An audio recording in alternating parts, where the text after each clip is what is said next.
मैंने पापा से बोला आप ही देखो। उन्होंने देखा, फिर उन्होंने बताया भाई तेरी 41 रैंक आई है। तो अरे बाप पहले रे। मेरे लिए मतलब इट वाज, मेरा रिएक्शन था यार विश्वास ही नहीं हो रहा कि 41 रैंक भी आ गई है। मैंने कहा चेक करो यार, एक आध नंबर इधर उधर मिस तो नहीं हो गया ना, पर आप मन रखने के लिए तो नहीं बोल रहे ना एकदम। फिर मैंने भी चेक किया और फिर मैं मतलब गले लग गया एकदम पापा के। मैंने कहा यार वाह, मतलब इट वाज पूरे 2 साल जो मेहनत करी, इतने जो अप्स एंड डाउन झेले ना, वो ऊपर वाले ने फिर उसका रिवॉर्ड दिया।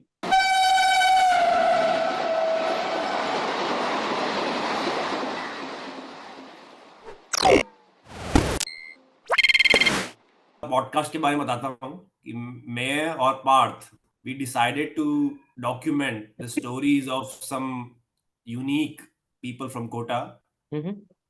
किसी भी फील्ड से हो, चाहे एजुकेशन हो गया, एडमिनिस्ट्रेशन हो गया, डिफेंस हो गया, बिजनेस हो गया। तो वी थॉट कि how to motivate the next generation of people who can see what की भी कोटा से निकले हुए लोग क्या क्या कर रहे हैं, नॉट ओनली कोटा में बट और बाहर भी और विदेश में भी।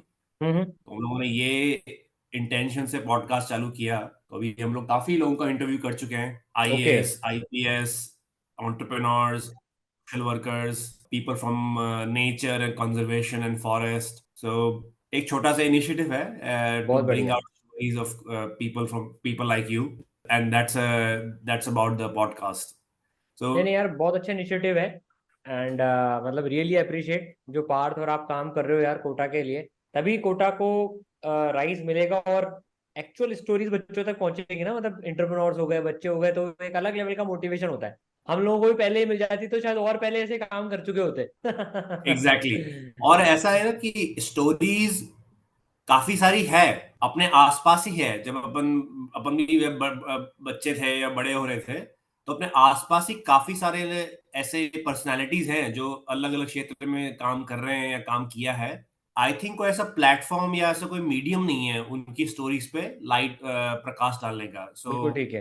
एटलीस्ट पर्सनली हमें तो कोई ऐसा प्लेटफॉर्म या ऐसा कोई चैनल सामने आया नहीं जहाँ पे उनकी स्टोरीज डॉक्यूमेंट वेल डॉक्यूमेंटेड है। बिल्कुल सही बात है। इनफैक्ट जैसे अपन बोलते ही राइट, आई मीन कि एजुकेशन क्षेत्र में जैसे जो उस जनरेशन में थे, बंसल हो गया, करियर पॉइंट हो गया, ऐसे लोग हो गए। फूड एंड बेवरेजेस के क्षेत्र में ले लो, अपना अमर ढाबा हो गया, माहेश्वरी हो गया, ये हो गया। These are all successful people बिल्कुल। जिन्होंने कुछ भी नहीं था उससे कुछ बना दिया, अपने अपने फील्ड में। तो सभी तरह के लोगों को हम रीच आउट कर रहे हैं। अभी ग्रेट। जर्नी काफी लंबी है, तो देखते हैं कहाँ तक पहुंचते हैं हम लोग। तो चालू करते हैं आपकी स्टोरी से। तो आप बताइए कि where were you born, where did you got your education, and how did you end up at the place where you are today. तो बेसिकली हेलो एवरीवन। तो मेरा नाम सारांश है और बॉर्न इन कोटा ओनली। मतलब हम जिस घर में अभी रह रहे हैं ना, वो उस घर को 99 ईयर्स हो चुके हैं अभी। और नेक्स्ट ईयर मार्च में पूरे 100 साल हो जाएंगे उसको। अरे बाप रे, कहाँ पे है यार? रामपुरा साइड में है? यस, जो सबसे पुराना कोटा का एरिया है ना रामपुरा, बिल्कुल वहीं पर ही। ये तो बहुत ही प्राउड मोमेंट है, क्योंकि जनरली अपने कोटा में और जनरली अपने अपने कल्चर में इतनी पुरानी बिल्डिंग्स को प्रिजर्व करने का या इतना ट्रेंड नहीं है। यूरोप में तो बहुत कॉमन है। हम्म। यूरोप में 100 साल, 125 साल एक घर काफी कॉमन है। बट काफी अच्छी बात है। तो आप you should share some pictures with us. बिल्कुल बिल्कुल, I would love to share pictures. और उस घर में मतलब मैं, मेरे पापा मम्मी और उनके पापा मम्मी, दादा दादी जी और मेरे बच्चे, तो 4 जनरेशन एक साथ रहती है घर में, मतलब। वाह, ये तो तो बहुत ही मतलब आप रियल रियल कोटा वाले हो। रियल कोटा वाले हैं। पापा भी वहीं इसी मकान में बॉर्न एंड बॉट अप हुए, मतलब मैं भी इसी मकान में बॉर्न एंड बॉट अप हुआ, दादाजी भी मतलब इसी मकान में बॉर्न एंड बॉट अप हुए। तो भाई जो जो भी सारे वाह। लोग हैं, so yes, born and bought up in Kota. और उसके बाद में एक छोटे से स्कूल में मेरी पढ़ाई हुई थी। 8 तक कौन सा ही था स्कूल वो था ये? स्कूल, वो जरा बोल सर। रविन्द्रनाथ टैगोर स्कूल था। एक एक बड़े स्कूल की ब्रांच ही थी, पर उसमें हमारी क्लास में से 25-26 मैंने बच्चे ही सुना थे। है, आई थिंक वल्लभ इसमें नगर में ये, टाइकोंडो मार्शल आर्ट्स काफी फेमस था, क्लासेस होती थी, राइट? नहीं नहीं नहीं नहीं नहीं, ये वो नहीं, नहीं था। ये वाला अच्छा, वो वो वाला नहीं। आपने दूसरा सुना है, वो बाल मंदिर सुना है आपने, बाल अच्छा विद्यालय में हुआ करती थी वो। ये तो बहुत छोटा सा स्कूल था, मतलब 20-25 बच्चे थे एक क्लास में। अरे अच्छा अच्छा। तो till 8th I studied there. बचपन में यार बहुत ही नोटी थे, मतलब एक भी दिन शायद ऐसा जाता नहीं था जब टीचर से मार नहीं खाई हो। और फिर 6 के बाद से पढ़ाई करने की इच्छा जागे कि यार ठीक है अब कुछ पढ़ना लिखना है, तो 6, हाँ 7th, हाँ। 8th में पढ़ाई करें। और फिर 9, 10th में स्कूल चेंज करा। पर 9, 10 में कोई सच कोई ओलंपियाड्स नहीं, कुछ नहीं, बस सिंपल स्कूल जाते थे। और कोई ट्यूशन भी नहीं थी मेरी तो, इनफैक्ट घर पे खुद हम्म। जितना पढ़ना था।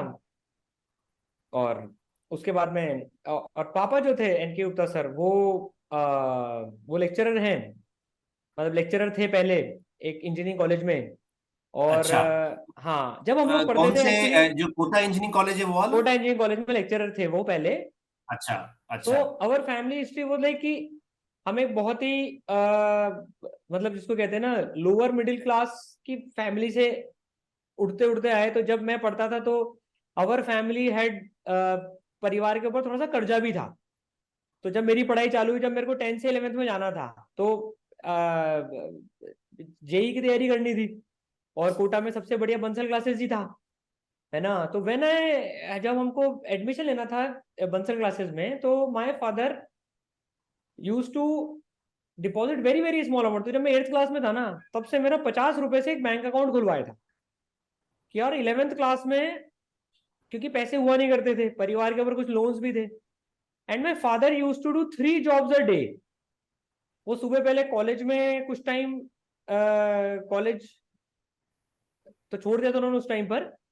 तो सुबह एक जॉब रहती थी उनकी, फिर दिन में वो कहीं पढ़ाने जाते थे, और फिर रात को ही ओपनड एक बिजनेस छोटा मोटा किसी के साथ हो गया बोरिंग मशीन का। तो गांव गांव में जाकर बोरिंग मशीन करते थे। तो उनका दिन चालू हो जाता था सुबह आप मान के चलो 6 बजे से, और रात को 2 बजे वो लौट के आते थे। 3 jobs use to do to support, ताकि मेरी पढ़ाई हो सके। ऐसे करके तो मैंने मेरी ना 11th की फीस भरी है हम लोगों ने। एंड ये कौन से ईयर की बात है? और ये बात आपके है, और कोई भाई बहन भी थे क्या? हाँ मेरा छोटा भाई है प्रतीक, तो वो तो 4 साल छोटा था। तो जब मैं 9, 10th में था, तो उस टाइम पर मेरी फीस को सपोर्ट करने के लिए और परिवार की फीस को सपोर्ट करने के लिए, क्योंकि मोर और लेस वो ही दादाजी भी थोड़ा अर्न करते थे नो डाउट, पर वो ही मेजर, मतलब सोल अर्निंग मेंबर थे वो फैमिली के। And we had a large family to support. तो क्योंकि उसके पहले बुआ की और इन सब की शादियां भी हुई थी। तो इंडियन मैरिजेस में अपन समझते हैं कितना खर्चा होता है, बहुत सारी चीजें थी, हिस्ट्री चल रही आ रही थी। तो जैसे तैसे करके लोन सेटल हुआ। और फिर मेरी पढ़ाई में मेरे को याद है कि he used to do 3 jobs. फिर मैंने 11th 12th में तैयारी चालू करी। और लेकिन अब पहले से कोई तैयारी नहीं थी और कुछ नहीं था। तो जब मैं बंसल क्लासेस में गया, तो भाई, और मेरा तो एनटीएससी वेंटीएससी एग्जाम दिया था, कुछ सिलेक्शन जीरो ओलंपियाड।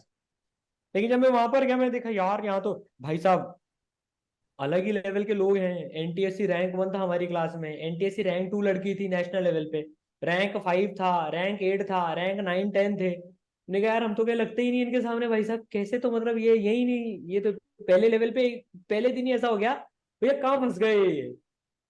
तो पता है वो जब तैयारी चालू करी ना, तो एक यही चीज थी कि यार बड़ा इन्फिनिटी कॉम्प्लेक्स आ गया यार इन लोगों को। तो भाई पता नहीं कोई ग्रीन ओलंपियाड, कोई व्हाइट ओलंपियाड, कोई कौन सा ओलंपियाड, या तो नाम भी नहीं सुना हुआ है। तो पापा ने एक चीज सिखाई कि यार देखो, ये 2 साल की जर्नी है। 2 साल तुमने अगर ढंग से काम कर लिया ना, एक मैराथन है, पास्ट से फर्क नहीं पड़ रहा, तुम सिर्फ 2 साल ढंग से काम कर लो, फिर देखो कि तुम टक्कर लेने लग जाओगे। भाई ठीक है, बात तो सुनी, पर एक्चुअली में देखो, पहली बार में तो विश्वास नहीं होता भाई साहब, एक आदमी मतलब पहले 11th 12th का सिलेबस खत्म करके बैठा हुआ है, और हम अभी पहली बार ही मोटी मोटी तैयारी कर रहे हैं। ठीक है, पापा ने थोड़ी थोड़ी सी तैयारी पहले से चालू करा दी थी, लेकिन उतनी नहीं थी। बट 3 महीने में खुद की उसमें काम किया, 3 महीने तक वो लोग आगे चले नो डाउट, क्योंकि पहले से बहुत कुछ पड़ा था, लेकिन 3 महीने कंसिस्टेंटली काम किया। उसके बाद फिर क्या हुआ कि उन लोगों को एक और कॉन्फिडेंस आ गया था, यार भाई साहब हम तो एनटीएससी रैंक 1 है, 2 है, ये क्या लगेंगे टाइप दूसरे बच्चे। And we kept on working. और उनका ओवर कॉन्फिडेंस के साथ में काम कर रहा था। तो 3 महीने के बाद में बराबर की टक्कर होने लग गई। बराबर के टक्कर का मतलब है जो जो जो जो टेस्ट वगैरह होते जो हैं टेस्ट बैच वगैरह में, जो में या उस हाँ टाइप के, टेस्ट हाँ। वगैरह में रैंक्स मार्क्स आने लगे, वो लगभग बराबर आने लग गए वो। तो उन लोगों के लिए भी शॉकिंग था यार, ये कौन से नए छोरे हैं जो पहले से नहीं पढ़ गए, जिनका कोई नाम नहीं था, क्योंकि हम तो टीचर्स के फेवरेट भी नहीं हुआ करते थे, कोई जानता ही नहीं था भाई, कैसे जानेंगे 10th तक कुछ ऐसे बहुत एंड जब ज्यादा। आप बोल रहे हैं कि हम बोल रहे हैं, तो क्या आर यू रेफरिंग हम टू मतलब, लाइक हाँ मेरा एक आपके दोस्त जैसे भी था। और भी लोग थे जो हाँ छोटे हाँ स्कूल से बिल्कुल, थे, मतलब, राइट? हाँ। बिल्कुल।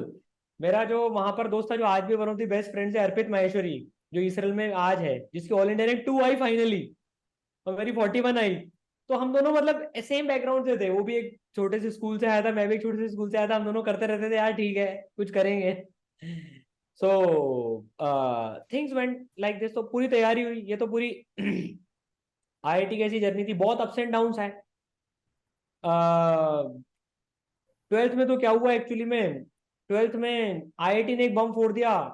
बम मतलब कि एकदम एक ड्रास्टिक चेंज लिया है अक्टूबर में, कि यार अब से ना पैटर्न चेंज होगा। हम लोगों ने पूरी 1.5 साल सब्जेक्टिव की तैयारी करी थी, मतलब मैंने पूरी 1.5 साल सब्जेक्टिव की तैयारी करी थी। लेकिन आईआईटी ने 12th के अक्टूबर में अनाउंसमेंट दिया था कि अब से आईआईटी का एग्जाम ऑब्जेक्टिव होगा। तो इट वॉज वेरी, ये कौन सी ईयर की बात है? ये 2005 अक्टूबर, मतलब ये टाइम अच्छा। था एक्चुअली में जो अभी चल रहा है ना। तो ये टाइम था, एंड वो एकदम सबके लिए बॉम्ब की तरह से गिरा यार। पूरे 1.5 साल सब्जेक्टिव की तैयारी करी, सिलेबस भी मतलब 12th का भी 75% हो गया, 25% सिलेबस ही बचा है।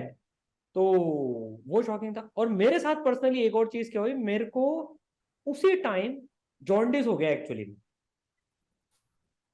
और वो जॉन्डिस इतना खतरनाक हुआ कि 3 महीने पूरा जॉन्डिस चला।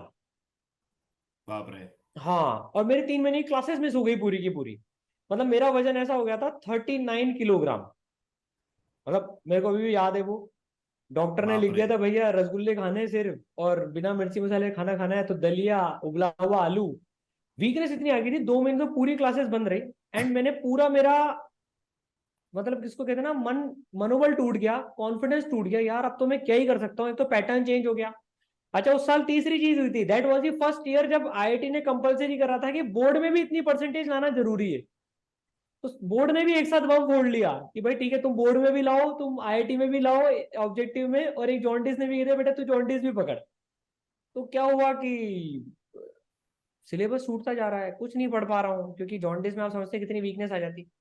तो एक दिन, मुझे याद है नवंबर एंड टाइम्स में, ऐसा टाइम था, मैंने अपनी सारी किताबें उठाई, इतना फ्रस्ट्रेटेड हो गया था मैं, इतना रोया उस दिन, मैंने सारी किताबें रोड पे फेंक दी अपनी, कि यार मेरी किस्मत में आईआईटी तो छोड़ो, कुछ नॉर्मल कॉलेज भी नहीं है, पता नहीं क्या होगा, क्योंकि मेरे तो पूरा ही बैकलॉग हो गया, सब खत्म हो गया, एवरीथिंग इज फिनिश्ड। फिर मेरे को पापा ने समझाया, वो मेरे मेंटर भी थे, बेस्ट फादर बेस्ट मेंटर, मतलब जिसको बोल सकते हैं ना, all in one best friend. तो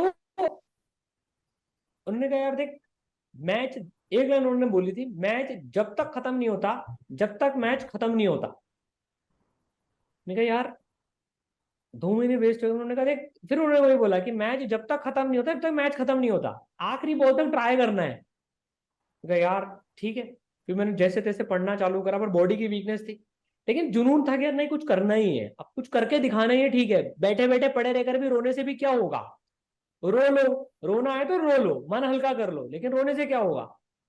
तो पता है उस टाइम क्या हुआ कि बॉडी की वीकनेस ऐसी थी कि बुक्स वगैरह में, मतलब बहुत लंबी सीटिंग भी नहीं कर सकते थे। तो क्या करा पापा ने, पलंग पे जो है ना, ऐसे 2 डंडे लगा दिए थे, ऐसे 2 वर्टिकल डंडे लगा दिए, उसके बीच में एक पट्टी लगा दी, और मैं वहां पर किताब रख लेता था, ऐसे पलंग पे, ऐसे ऐसे ऐसी पोजीशन में लेट जाता था, और वहां पर किताब रख देता था ऐसे।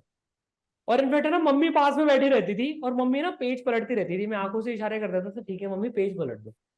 तो इतनी बॉडी भी वीक, इतनी मतलब ऐसी हालत थी कि पेज पलटने के लिए भी हाथ उठाने में हाथ दर्द करने लग जाते थे। तो पूरे परिवार ने मिलकर जोर लगाया। पर उस दिन मुझे एक बात समझ में आई, वो लाइफ का मेरा सबसे बड़ा लेसन था कि यार कितना भी लाइफ नॉकडाउन करे, हमें हमें हार नहीं माननी। ऊपर वाला भी टेस्ट लेता है आपका, बेटा मैंने तेरे लिए सोच तो रखा है, पर मैं ये टेस्ट ले रहा हूँ कि तू उसके काबिल है कि नहीं है। वो मुझे तब समझ में आई बात। अगर मैं गिव अप कर देता तो मेरे पास में सारे रीजन थे बोलने के, यार मैं तो बीमार हो गया था ना, ठीक है, मेरा तो वैसे भी नहीं होता, और शायद आज मेरा इंटरव्यू नहीं हो रहा होता, अगर मैं उस टाइम पे सोच लेता। मतलब तो एक बात समझ में आई कि nobody listen to your excuses, everybody takes your problems as an excuse. तो हमें सबसे एब्सोल्युटली। पहले तो खुद पे सेल्फ पिटी नहीं करनी है। भैया ऊपर वाला परीक्षा ले रहा है, लेकिन वो किसी कारण से परीक्षा ले रहा है, मैं उससे और मजबूत होके निकला। मेरे कुछ चैप्टर भी छूटे थे और उसको भी कोप अप किया, दोस्तों ने बहुत मदद करी, और पूरे क्योंकि एनके सर एजुकेशन फील्ड में थे, जो मेरे पापा हैं, वो उन्होंने पूरा गाइड किया। अब क्या होता है ना, टेस्ट ऐसे रुकते ही नहीं है। अब मैं आपको बताऊं कि आईआईटी एग्जाम हमारा, मतलब बोर्ड के लिए मैंने ना जैसे तैसे करके तैयारी करी, क्योंकि पढ़ाई छूट गई थी। तो इंग्लिश के एग्जाम का मेरे को भी याद है, इंग्लिश के एग्जाम के पहले क्या हुआ था कि मैं मेरे दोस्त के घर पे गया एक रात पहले। मैंने कहा यार तू तो एक काम कर, लिटरेचर में ना सारी कहानियां सुना दे, मैंने कुछ पढ़ा तो है नहीं। तो उसने मेरे को ना 5 चैप्टर की सारी कहानियां सुना दी। और अगले दिन पेपर में मैं उसकी पत्नी उसको बना के आ गया, उसकी बहन उसको बना के आ गया, उसका सब उल्टा सीधा करके आ गया। तो इंग्लिश में जस्ट पास हुआ मैं उसमें, बट ठीक है, बोर्ड का वो पार हो गया। और 9 दिन बाद ही फिर आईआईटी का एग्जाम था। अच्छा। और जो पूरे 2 साल का सिस्टमेटिक वर्क था ना, उसने मुझे हेल्प करी। भाई मैं 10 बजे सो गया था, बिल्कुल एकदम सब कुछ चल रहा था, लेकिन रात को घर के नीचे ना 12 बजे कहीं से एक बारात आ गई। हाँ मतलब, और मेरी नींद टूट गई। ओ भाई साहब, मतलब अगले दिन आईआईटी का एग्जाम, वैसे बड़ी मुश्किल से नींद आई थी, एंजाइटी इतनी हो रही थी, और बारात आ गई, पूरी नींद का सत्यानाश हो गया। 1 घंटे तक पूरी वो बारात जो है रही, और उसमें पापा फिर गए, और वो बारात को धक्का दे दे के है ना, पूरा मतलब गली के एंड तक छोड़ के आए सब। मतलब आप समझ सकते हैं बारात में कैसे तो गाने बज रहे थे, और लोग भी अलग ही जोन में थे। तो 1 बजे जैसे तैसे करके मतलब नींद आई। भगवान ने फिर एक टेस्ट लिया कि बेटा अब देखते हैं। लेकिन जो इतने महीनों की जो ट्रेनिंग थी ना, कि 10 से 7 की स्लीप साइकिल बैठ जाए, बॉडी ट्रेनिंग थी, उसने साथ दिया। फिर उस दिन भी 5 बजे नींद खुल गई, और अगले दिन फिर एग्जाम हुआ। तो एग्जाम चला गया, वो उसके डिटेल्स में नहीं जाते हैं। फाइनली जब रिजल्ट आया, जब रिजल्ट का दिन था, तो क्या था कि तब इतना अच्छा इंटरनेट और मोबाइल तो हुआ ही नहीं करते थे घर में, हमारे घर हाँ में हाँ, ये मोबाइल कौन नहीं सी था। ईयर की बात है? 2006 2006 की, की है ना? 2006 की बात है। तो लैंडलाइन हुआ करते थे, और कंप्यूटर हमारे एक रिलेटिव के पास था। इंटरनेट कनेक्शन वहाँ जो ब्रॉड लैंडलाइन का जो इंटरनेट कनेक्शन हुआ करता था, तो वहाँ रिजल्ट देखने के लिए ओपन करा उसको। तो भाई वो जो है ना, मतलब मुझे अभी भी याद है, वो इतना धीरे धीरे धीरे धीरे खुल रहा था कि मेरी हार्ट बीट बिल्कुल एकदम ऐसे जा रही थी भाई साहब, कि मैं तो फिर उठ के, मैं कुर्सी से उठ के, कि मेरे से नहीं देखा जा रहा, वो तो धीरे धीरे लोड हो रहा है। मैंने वापस बोला आप ही देखो। उन्होंने देखा, फिर उन्होंने बताया भाई तेरी 41 रैंक आई है। तो अरे बाप पहले रे। मेरे लिए मतलब इट वॉज, मेरा रिएक्शन था यार, विश्वास ही नहीं हो रहा कि 41 रैंक भी आ गई है। मैंने कहा चेक करो यार, एक आध नंबर इधर उधर मिस तो नहीं हो गया ना, पर आप मन रखने के लिए तो नहीं बोल रहे ना एकदम। फिर मैंने भी चेक किया, और फिर मैं मतलब गले लग गया एकदम पापा के। मैंने कहा यार वाह, मतलब इट वाज, पूरे 2 साल जो मेहनत करी, इतने जो अप्स एंड डाउन झेले ना, वो ऊपर वाले ने फिर उसका रिवॉर्ड दिया। सही बात है। और बिलेटेड कॉन्ग्रेचुलेशन। इसमें थैंक यू। इसमें आप कौन सी रैंक एक्सपेक्ट कर रहे थे, टू बी फ्रैंक, अगर आपको याद है, या आपने कुछ एक्सपेक्ट किया ही नहीं था? देख, मैं तैयारी तो मैंने कभी भी ऐसे रैंक के लिए नहीं करी कि मेरे को अंडर 100 अंडर 50 लानी है। मैंने बिल्कुल भी नहीं सोच के करी थी। मैंने कहा था यार तैयारी ऐसे करे कि एक आईआईटी मिल जाए। और जब हम्म। मैंने मार्क्स वगैरह भी कैलकुलेट करे थे ना, तो हम लोगों के टाइम पर एक्चुअली इतना फ्लक्चुएशन था ना, कुछ पता ही नहीं पड़ पा रहा था, टफ पेपर भी आया था। तो आई वॉज एक्सपेक्टिंग कि यार 1000 के अंदर आ जाएगी, क्योंकि मेरे मतलब 1000 या 500 पता नहीं पड़ पा रहा था, क्योंकि बाकी बच्चों के मार्क्स भी पता नहीं पड़ पा रहे थे, कुछ ऐसे आइडिया नहीं था। एंड मेरे लगभग 60% मार्क्स ही आए थे, 64% टू बी वेरी प्रिसाइज। अब 64% मार्क्स पे 41 एक्सपेक्ट करना वॉज हाँ हाँ हाँ। अनइमेजिनेबल। मतलब कहीं से कहीं भी आ सकती थी, क्योंकि देश में कितने बच्चे, और पहले इंटरनेट का जमाना भी ऐसे नहीं था ना कि एग्जैक्टली। यूट्यूब पे सब बता रहे हैं अपने मार्क्स। तो ब्लैक बॉक्स ही हुआ करता था। सही बात है। पहले तो हम लोगों ने फॉर्म भी ओएमआर भर के, मतलब एप्लीकेशन, आप तो भी इमेजिन नहीं कर सकता, फॉर्म ओएमआर में भर के आईआईटी बॉम्बे हमारा कोऑर्डिनेटिंग आईआईटी था, तो वहां भेजा करते थे। तो नो बडी हम्म। न्यू कि कितने नंबर पे कितने मार्क्स आएंगे। तो 1000 के अंदर भी बड़ी बात होती है अगर आती तो, पर हम्म। 41 आ गई तो इट वाज बहुत ही बढ़िया, बहुत ही प्लेजेंट बढ़िया। शॉक कि ओहो। एंड ये बताइए कि थोड़ा इससे आगे बढ़ते हैं, फिर वापस हम इस पे आएंगे, इस वाली स्टेज पे। तो how was the journey after this? IIT तो रैंक तो आ गई है ना? अभी फिर कौन सी आईआईटी में आपने पढ़ाई की, कौन सी ब्रांच ली, कैसा वो सफर रहा? तो जैसे मेरे फादर खुद आईआईटीएन थे, तो उनका आईआईटी कानपुर था, लेकिन उस टाइम पर आईआईटी बॉम्बे का बड़ा क्रेज था। अच्छा। तो मेरी जो एक कजन बुआ है वो भी आईआईटी बॉम्बे से पढ़ी थी, तो आईआईटी बॉम्बे का बड़ा क्रेज था। तो I chose IIT Bombay branch का, फ्रैंकली कोई आइडिया नहीं था, जो सब लोग चुन रहे थे कंप्यूटर साइंस, मैंने भी इसलिए ले ली थी। मेरे को मैकेनिकल में इंटरेस्ट था, पर पापा की मैकेनिकली, तो उन्होंने कहा यार देख मैकेनिकल से ज्यादा कंप्यूटर साइंस का स्कोप है। सही तो बात आई है। Chose computer, I am really lucky कि मैंने सही डिसीजन लिया। तो IIT Bombay computer science select करी, अब वहां पढ़ाई करी। अब आईआईटी ने जो, आईआईटी में मतलब मैं बहुत दावे के साथ कह सकता हूँ कि 2 महीने में ही इतने मजे करवा दिए कि 2 साल की पूरी मेहनत वसूल हो जाती है ना, जिसमें पैसा वसूल जिसको बोलते हैं। तो फिर 2 महीने में ही जो है ना पूरी इतनी इतने मजे आए आईआईटी में, इतने मजे आए, मतलब वो आप जर्नी थोड़ा तो इस पे इलैबोरेट कीजिए कि मतलब क्या मजे बोल रहे हैं आप। भाई देखिए, मतलब ऐसी स्पोर्ट्स किसकी बात करूं, मेरे को लग रहा है कि शायद एक पूरा पॉडकास्ट आपका लग जाएगा अगर मैं आईआईटी के बारे में बात करने लग गया। वहां स्पोर्ट की फैसिलिटीज ले लो आप, hockey, football, basketball, squash. Squash तो मैंने पहली बार देखा ही वहां पर जाकर के, ऐसा भी कोई गेम होता है ना। फिर इंटरनेशनल लेवल के स्विमिंग पूल, वॉलीबॉल, बास्केटबॉल, एक नेक्स्ट लेवल की स्पोर्ट्स फैसिलिटीज जो छिछोरे मूवी में दिखा है ना, मतलब वो एक्चुअली में सही है हम्म। सारा का सारा। वो कल्चरल क्लब्स ऐसे हैं, अलग लेवल का कल्चर चलता है। एशिया का सबसे बड़ा फेस्टिवल मूड इंडिगो, एशिया का सबसे बड़ा टेक्निकल फेस्टिवल जो है टेक फेस्ट। किसी भी लेवल में आप चल जाओ, आपके दोस्त उस लेवल के, मतलब आपका लेवल बढ़ाते रहते हैं। आपको ड्रामेटिक्स में इंटरेस्ट है, ड्रामेटिक्स करो। 6 महीने में हम इस टेंशन में थे यार, क्या छोड़े क्या करें। मतलब 180 दिन आईआईटी में कोई ना कोई इवेंट चलते हैं। आप सोचो 4 महीने तो छुट्टियां रहती है, बच्चे 240 दिन, 240 में से सिर्फ 60 दिन ऐसे जाते हैं जब कोई इवेंट नहीं होता। इतने अच्छा। इवेंट्स, इतना नेक्स्ट लेवल का एक्सपोजर, पागल हो गए थे हम जाके, भाई कहाँ आ गए, मतलब हम रूम में तो जाते ही नहीं थे। एक लाइन पढ़ी थी मैंने आईआईटी में जाने के पहले, आईआईटी में जब हम गए थे ना, फ्रेशी बुक में एक लाइन दी थी उन्होंने कि before IIT you get yourself locked into room and throw the key, and when you get into IIT you do the same, but this time you are outside the room. तब समझ में नहीं आया था क्या अंग्रेजी में बात लिखी है, तब समझ में आया भाई साहब, आईआईटी के पहले आप रूम में लॉक होके पढ़ते रहते हो, आईआईटी के अंदर भी आपका रूम लॉक रहता है लेकिन आप रूम के बाहर घूमते डिफरेंस है। रहते हो तो एक खतरनाक लेवल का एक्सपोजर, मतलब नेक्स्ट लेवल का एक्सपोजर। पर सबसे बड़ी बात, मतलब जो आईआईटी ने मुझे दी, जो मेरे लाइफ का विजन जो आईआईटी ने दिया, मैं चाहता था, देखो ऊपर वाला जो कहते हैं ना, मतलब हमें कई बार बुरा लगता है कि यार जो मैं चाहता हूं वो ऊपर वाला नहीं देता। मेरी इच्छा थी फर्स्ट ईयर में लॉन टेनिस में जाने की। वहां ऐसे हर, या तो स्पोर्ट्स में आप जाते हो, या सोशल सर्विस में जाते हो, या आप एनसीसी में जाते हो आईआईटी में, हाँ हाँ हाँ एक में हाँ हाँ। जाना होता है फर्स्ट ईयर में। मेरा मन था मैं लॉन टेनिस में जाऊं, क्योंकि मैं 9-10 में खेलता था, लेकिन आईआईटी में तो 100 बढ़कर एक प्लेयर थे।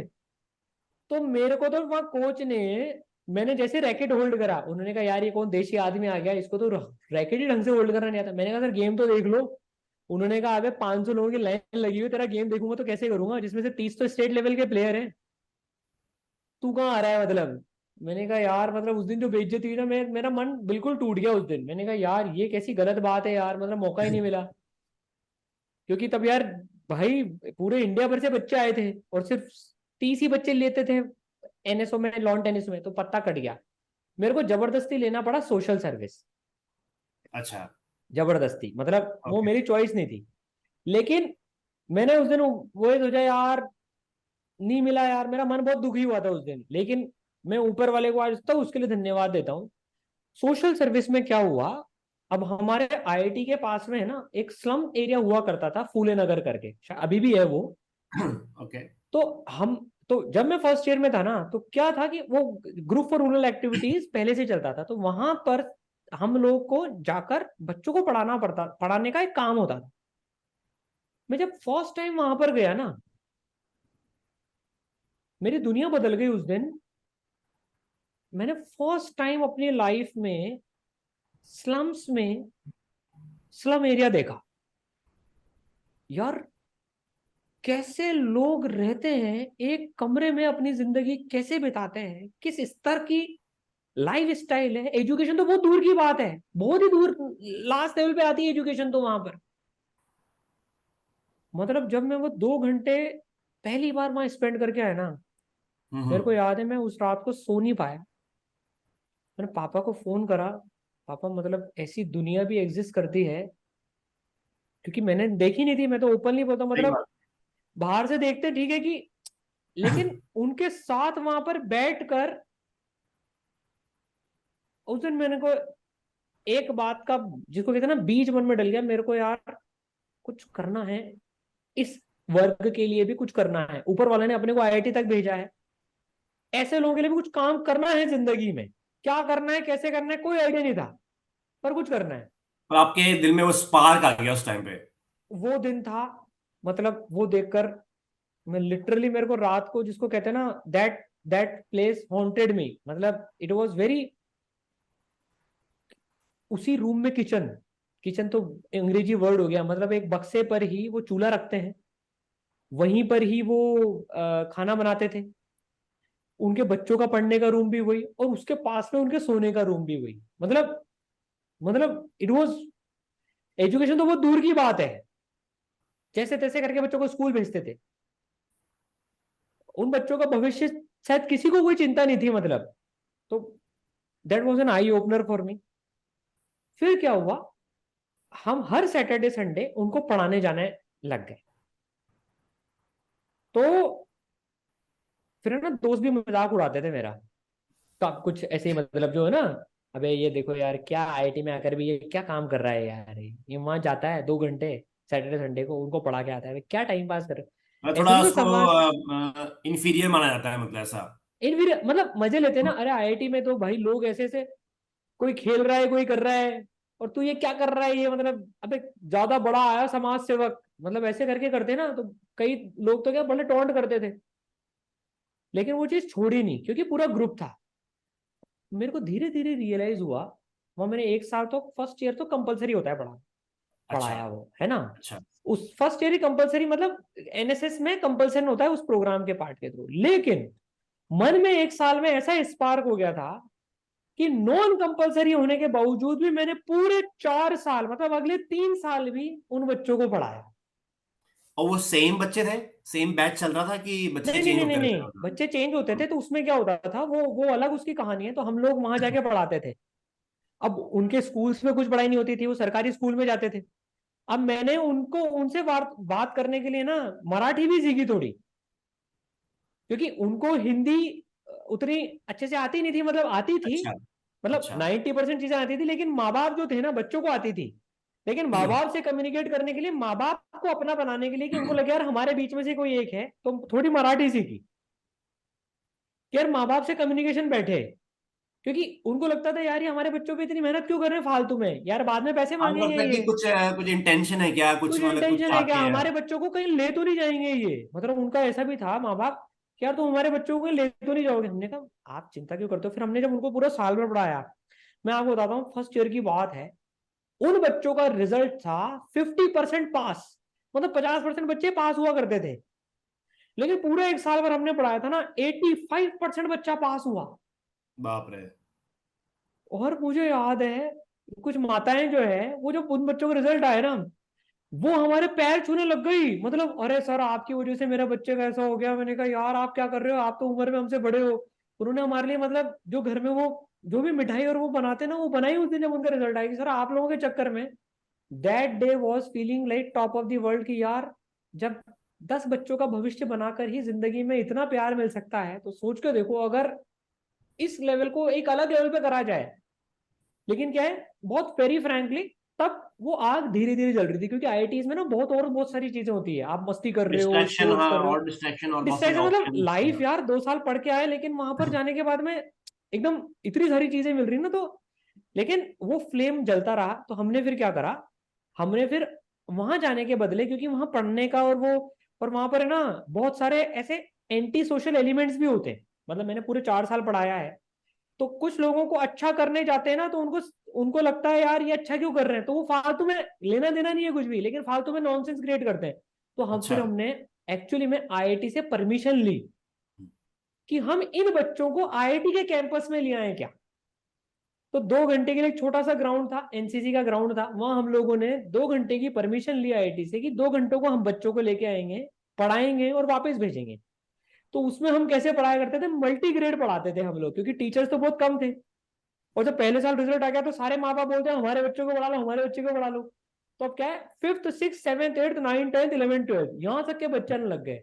तो मल्टी ग्रेडिंग चलती थी, मतलब एक साथ सारे बच्चे बैठ रहे हैं, तो 15 मिनट किसी को पढ़ा के होमवर्क दिया, फिर 15 मिनट किसी को पढ़ाया, फिर 15 मिनट। इन लोगों के तो बेसिक्स इतने कमजोर होते थे कि हम लोगों को पहले बेसिक सिखाने होते थे।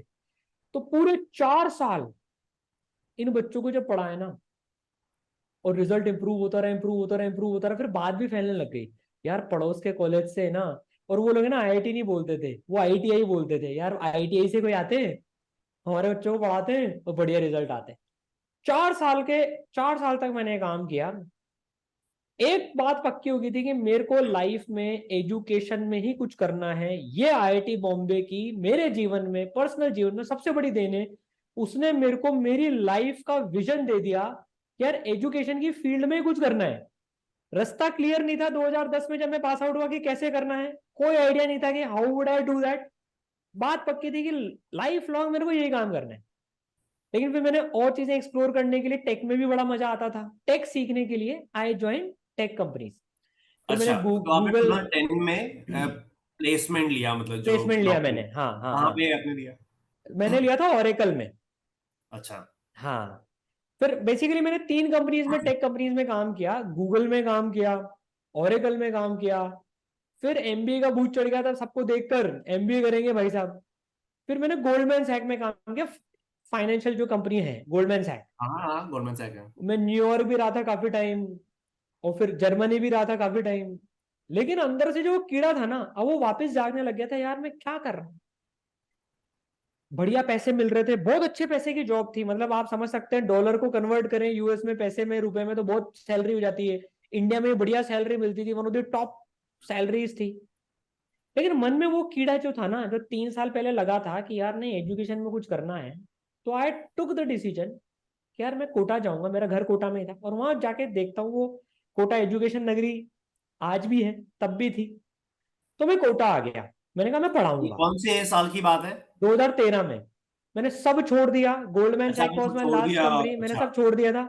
दोस्त मेरे वहां बैंगलोर में जब था, मैं बोल रहे थे अभी तू क्या कर रहा है, लोग यहाँ आने के लिए इतनी फाइट मारते हैं, जब पढ़ाना ही था तो आईआईटी क्यों करी, कंप्यूटर साइंस में वो भी। और मेरे सारे दोस्त इंक्रीमेंट पे इंक्रीमेंट लिए जा रहे हैं, गूगल से फेसबुक, फेसबुक से पता नहीं कहाँ एप्पल, पता नहीं अलग लेवल पे। और जब मैं कोटा आया, मैं आपके साथ एक बात शेयर करता हूँ, मेरे को आधी सैलरी पे लिया। मेरी तो और सैलरी कम हो गई क्योंकि टीचिंग में बेंचमार्क कम था। कहाँ पे ज्वाइन किया आपने, कोटा के? मैंने एक इंस्टीट्यूट में करा था ज्वाइन, उसका नाम ठीक है वो तो भाई उनका बेंचमार्क था कि सर फ्रेशर टीचर्स को हम इतनी सैलरी पर ही लेते हैं, लेकिन आपकी 41 है तो हम आपको इतना दे सकते हैं। लेकिन वो सैलरी बैंगलोर की सैलरी की आधे से भी कम थी। मैंने कहा ठीक है, मैं सैलरी के लिए वैसे भी नहीं आया, मैं कोई दिक्कत नहीं, तुम दे दो।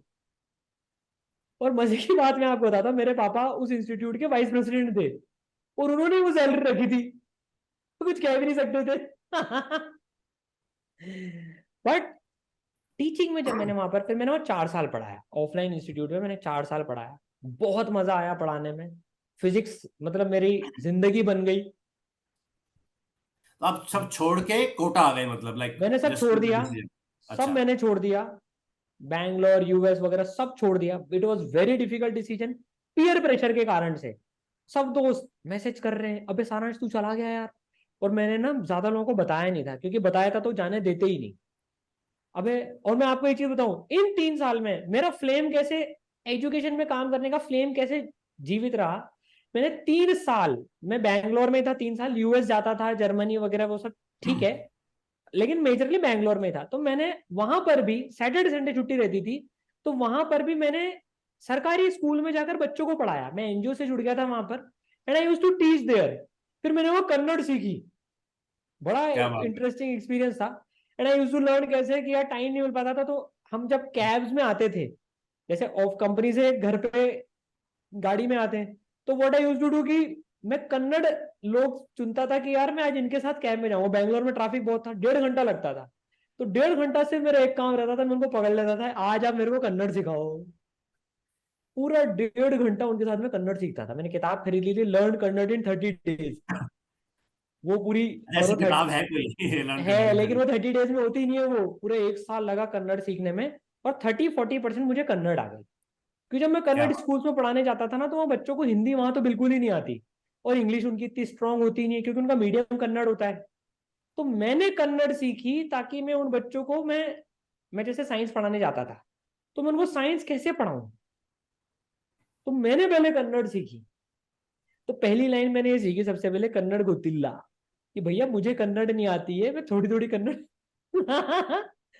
पर सही है। बच्चों के साथ में मन का इतना जुड़ाव हो गया, तो वो कन्नड़ बोलते और फिर वो मेरी भाषा समझने लग गए। इतना प्यार दिया ना बच्चों ने वहां पर भी, आज वहां तक उन पे बच्चों के कन्नड़ वहां में। पे वहां नहीं, वहां पे आपने कैसे ढूंढा? क्योंकि जैसे आईआईटी बॉम्बे में तो हाँ तो एस्टेब्लिश था मैंने ये आपको बताया कि ना, मैं हाँ। वहां पर, मैं आपको बताता हूँ, मैं वहां पर एक एनजीओ चलता था, यूथ फॉर सेवा, अभी भी चलता है वो। युद्ध मैं से उनके सेवा। साथ में जुड़ा, 3 साल मैंने उनके साथ में काम किया, तो उनके पहले से कॉन्टैक्ट थे कन्नड़ स्कूल्स में। तो तो मैं, that organisation gave me the opportunity कि आप बढ़ाओ इन बच्चों को। तो उनके साथ हम हम्म। खेलते थे, सब करते थे। फिर मैंने छोड़ने के पहले, जब मैं बैंगलोर से यहाँ पर आया था, तो व्हाट आई डिड, मैंने देश की स्थिति जानने के लिए आसाम के ट्राइबल एरियाज में मैंने 12 दिन बिताए पूरे ट्राइबल्स के साथ में। ये कैसे हुआ, मतलब तो आसाम कैसे पिक्चर में आया मतलब? आसाम ऐसे पिक्चर में आया, जब मैं यूथ फॉर सेवा में था तो उन्होंने एक और ऑर्गेनाइजेशन के साथ कनेक्ट करवाया कि देखो, मैंने उनको बोला कि यार मेरे को, चलो बैंगलोर के बच्चों की तो बात समझ में आ गई, लेकिन भारत में क्या चल रहा है ना, वो भी मुझे जानना है। तो उन्होंने मेरे को एक विद्यालय से कनेक्ट करवाया, उनका पूरे ट्राइबल स्कूल्स में, ट्राइबल एरियाज में काम चलता था। तो मैंने 12 दिन की छुट्टी ली, और मैं 12 दिन पूरे आसाम के तेजपुर, डिस्पुर, ये तेजपुर, डिब्रूगढ़, ऐसे जो पूरे डीप इंटीरियर ट्राइबल एरियाज है ना, मैं वहां पर रहा। और उन बच्चों की स्थिति देखी यार, हम तो एक लेवल पे उन कंपनीज में एसी में बैठ के काम कर रहे हैं, और उन लोगों के लिए प्रोडक्ट्स बना रहे हैं जिनके पास ऑलरेडी सब कुछ है। और एक यहाँ पर ऐसा लेवल है जिनको बेसिक एजुकेशन भी नहीं है, मतलब जो डिस्पैरिटी थी ना, अलग लेवल थी वो। लेकिन जो ट्राइबल में मुझे प्यार मिला, मतलब, और जो मैं जिस भी गांव में जाता था, वहां पहले आदिवासी, मेरे पास उनके वीडियोस भी अभी तक भी, वो नोकिया का फोन आया करता था N72, उस जमाने में कैमरा ऐसे, तो उससे वीडियो बनाए थे। मतलब वो पूरा ट्राइबल डांस करके और वैसे करके इतना बढ़िया स्वागत करते थे, अच्छा। बहुत नेक्स्ट लेवल पे भाई, कि कोई ऐसी जगह से यहाँ पर हमारे देखने के लिए आ रहा है। इतना स्वागत, अतिथि देवो भव, एक्चुअली में अगर आपको भारत में देखना है ना, तो वो ट्राइबल और गांव के एरियाज में नेक्स्ट लेवल, नेक्स्ट लेवल। और मेरे पहले दिन क्या हुआ वहां पर, हाथ में एक बार ऐसे उबड़ खाबड़ जगह होती तो मैं वहां गिर गया, एकदम से मैं गिर गया, क्योंकि यार ऐसी एकदम से आदत नहीं होती, तो तेज तेज चलते मैं गिर गया, तो मेरा हाथ में क्या है, हेयरलाइन फ्रैक्चर सा हो गया ओ। पहले दिन ही। पूरे 11 दिन पट्टी बांध के, तो जितने भी फूट है ना उन सब में मेरे ऐसे पट्टी बंधी हुई है, वो एक पूरे 12 दिन ऐसे उनके साथ में बिताए। बट हार्ट टचिंग एक्सपीरियंस था वो, कि तो फिर उसके 6 महीने बाद ही मैं फिर सब छोड़ के वहां से आ गया। तो उसने ना उस आग को और भड़का दिया कि यार अब तो मैं अगर यहाँ फंसा रह गया अगर, तो मैं जिंदगी में शायद कभी कुछ नहीं कर पाऊंगा। मेरे को एजुकेशन में कुछ करना ही है, और उसके लिए बहुत हार्ड कदम उठाना पड़ेगा। तो आई जस्ट लेफ्ट। तो जैसे ही कंपनी को पता पड़ा मैं छोड़ रहा हूँ, तो उन्होंने मेरी सैलरी भी बढ़ा दी थी, 1.5 गुना कर दी सैलरी। लेकिन 1 महीने बाद ही फिर मैंने छोड़ दिया था। तो ऐसे ही महाराष्ट्र के गढ़चिरौली एरिया में रहने का मौका गढ़चिरौली, मिला हाँ था। मुझे पता है। बहुत वो ही तो ट्राइबल एरिया। बहुत ही ट्राइबल एरिया है, वो आईआईटी के थ्रू जाना हुआ था। तो ये अच्छा। सारे जो एक्सपीरियंस है ना, ये कलेक्टिवली करके कि यार देश में अब एजुकेशन के लिए कुछ करना ही है। तो आज जो दोस्त है ना, वो बोलते हैं यार ये ना 10 साल पहले से बोल रहा था ये कि एजुकेशन के लिए कुछ करना है, और आज देखो एजुकेशन ही इसको मिल गई है। अब मैं कोटा जब आया ना, तो 4 साल मैंने फिर यहाँ पर पढ़ाया, लेकिन फिर चार 2013 से 17 तक। 2017 मैंने यहाँ पर पढ़ाया कोटा में एक ऑफलाइन इंस्टीट्यूट में। बहुत मजा आया, बच्चों ने यहाँ भी बहुत प्यार दिया, बहुत अच्छी अच्छी रैंक्स भी आई बच्चों की जो पढ़े हुए थे मेरे से। और लेकिन मेरे को एक चीज फिर चौथे साल में, जो एक चीज जो सबसे बड़ी खटकी ना, कि यार मैं हर साल सिर्फ उन बच्चों को पढ़ा पा रहा हूँ जो, और वो भी 600 700 800 बच्चों को जो कि कोटा आ पा रहे हैं। कोटा की एजुकेशन बड़ी महंगी है, क्योंकि इंस्टीट्यूट का पैसा, रहने का पैसा, रहने का पैसा, ये खाने का। सारे माँ बाप अफोर्ड नहीं कर सकते हैं। तो एक बात जो पिंच करनी थी ना, ये विजन के साथ में अलाइन नहीं हो रहा कि मैं क्वालिटी एजुकेशन कैसे पहुंचाऊंगा। ये तो सिर्फ उन बच्चों तक ये पहुंच रही जो अफोर्ड कर सकते हैं, और जो आ भी रहे हैं वो इतना लोन लेके आ रहे हैं। अच्छा, फिर क्या हुआ था कि 2016 में ही प्रतीक, जो मेरे छोटे ब्रदर हैं, उन्होंने वो भी आईआईटी बॉम्बे में सेलेक्ट हुए थे। उन्होंने क्या करा, अच्छा। उन्होंने अपना प्लेसमेंट ही छोड़ दिया कि मेरे को तो कुछ भारत की एजुकेशन के लिए करना है। मतलब देखो ईश्वर कैसे सोचता है, उसके पैरेलली कीड़े डाला मन में, लेकिन उसका इतना तेज था कि उसने बोला मेरे को तो लेना ही नहीं है प्लेसमेंट ही, करना मैं ही तो, नहीं है। क्योंकि उसने मेरे को देख लिया था कि एक बार अगर जॉब में चल जाओ तो छोड़ना और बड़ा मुश्किल हो जाता है उस लूप से बाहर निकलना। तो उसने तो प्लेसमेंट ही नहीं लिया, बहुत बड़ी स्टेप थी वो, 22 लाख रुपए का उसका प्लेसमेंट लगा था, वो उसने छोड़ दिया और वो सीधे आ गया इस काम में। उसने भी पूरे इंडिया का टूर करा, और फिर 2017 में उसने बोला भैया अब आप भी छोड़ दो, अपन मिलके कुछ करेंगे, एजुकेशन के लिए कुछ बढ़िया काम करेंगे। तब तक फिर थोड़ा आइडिया भी फ्रेम होने लग गया था, तो 2017 में अच्छा। छोड़ दिया।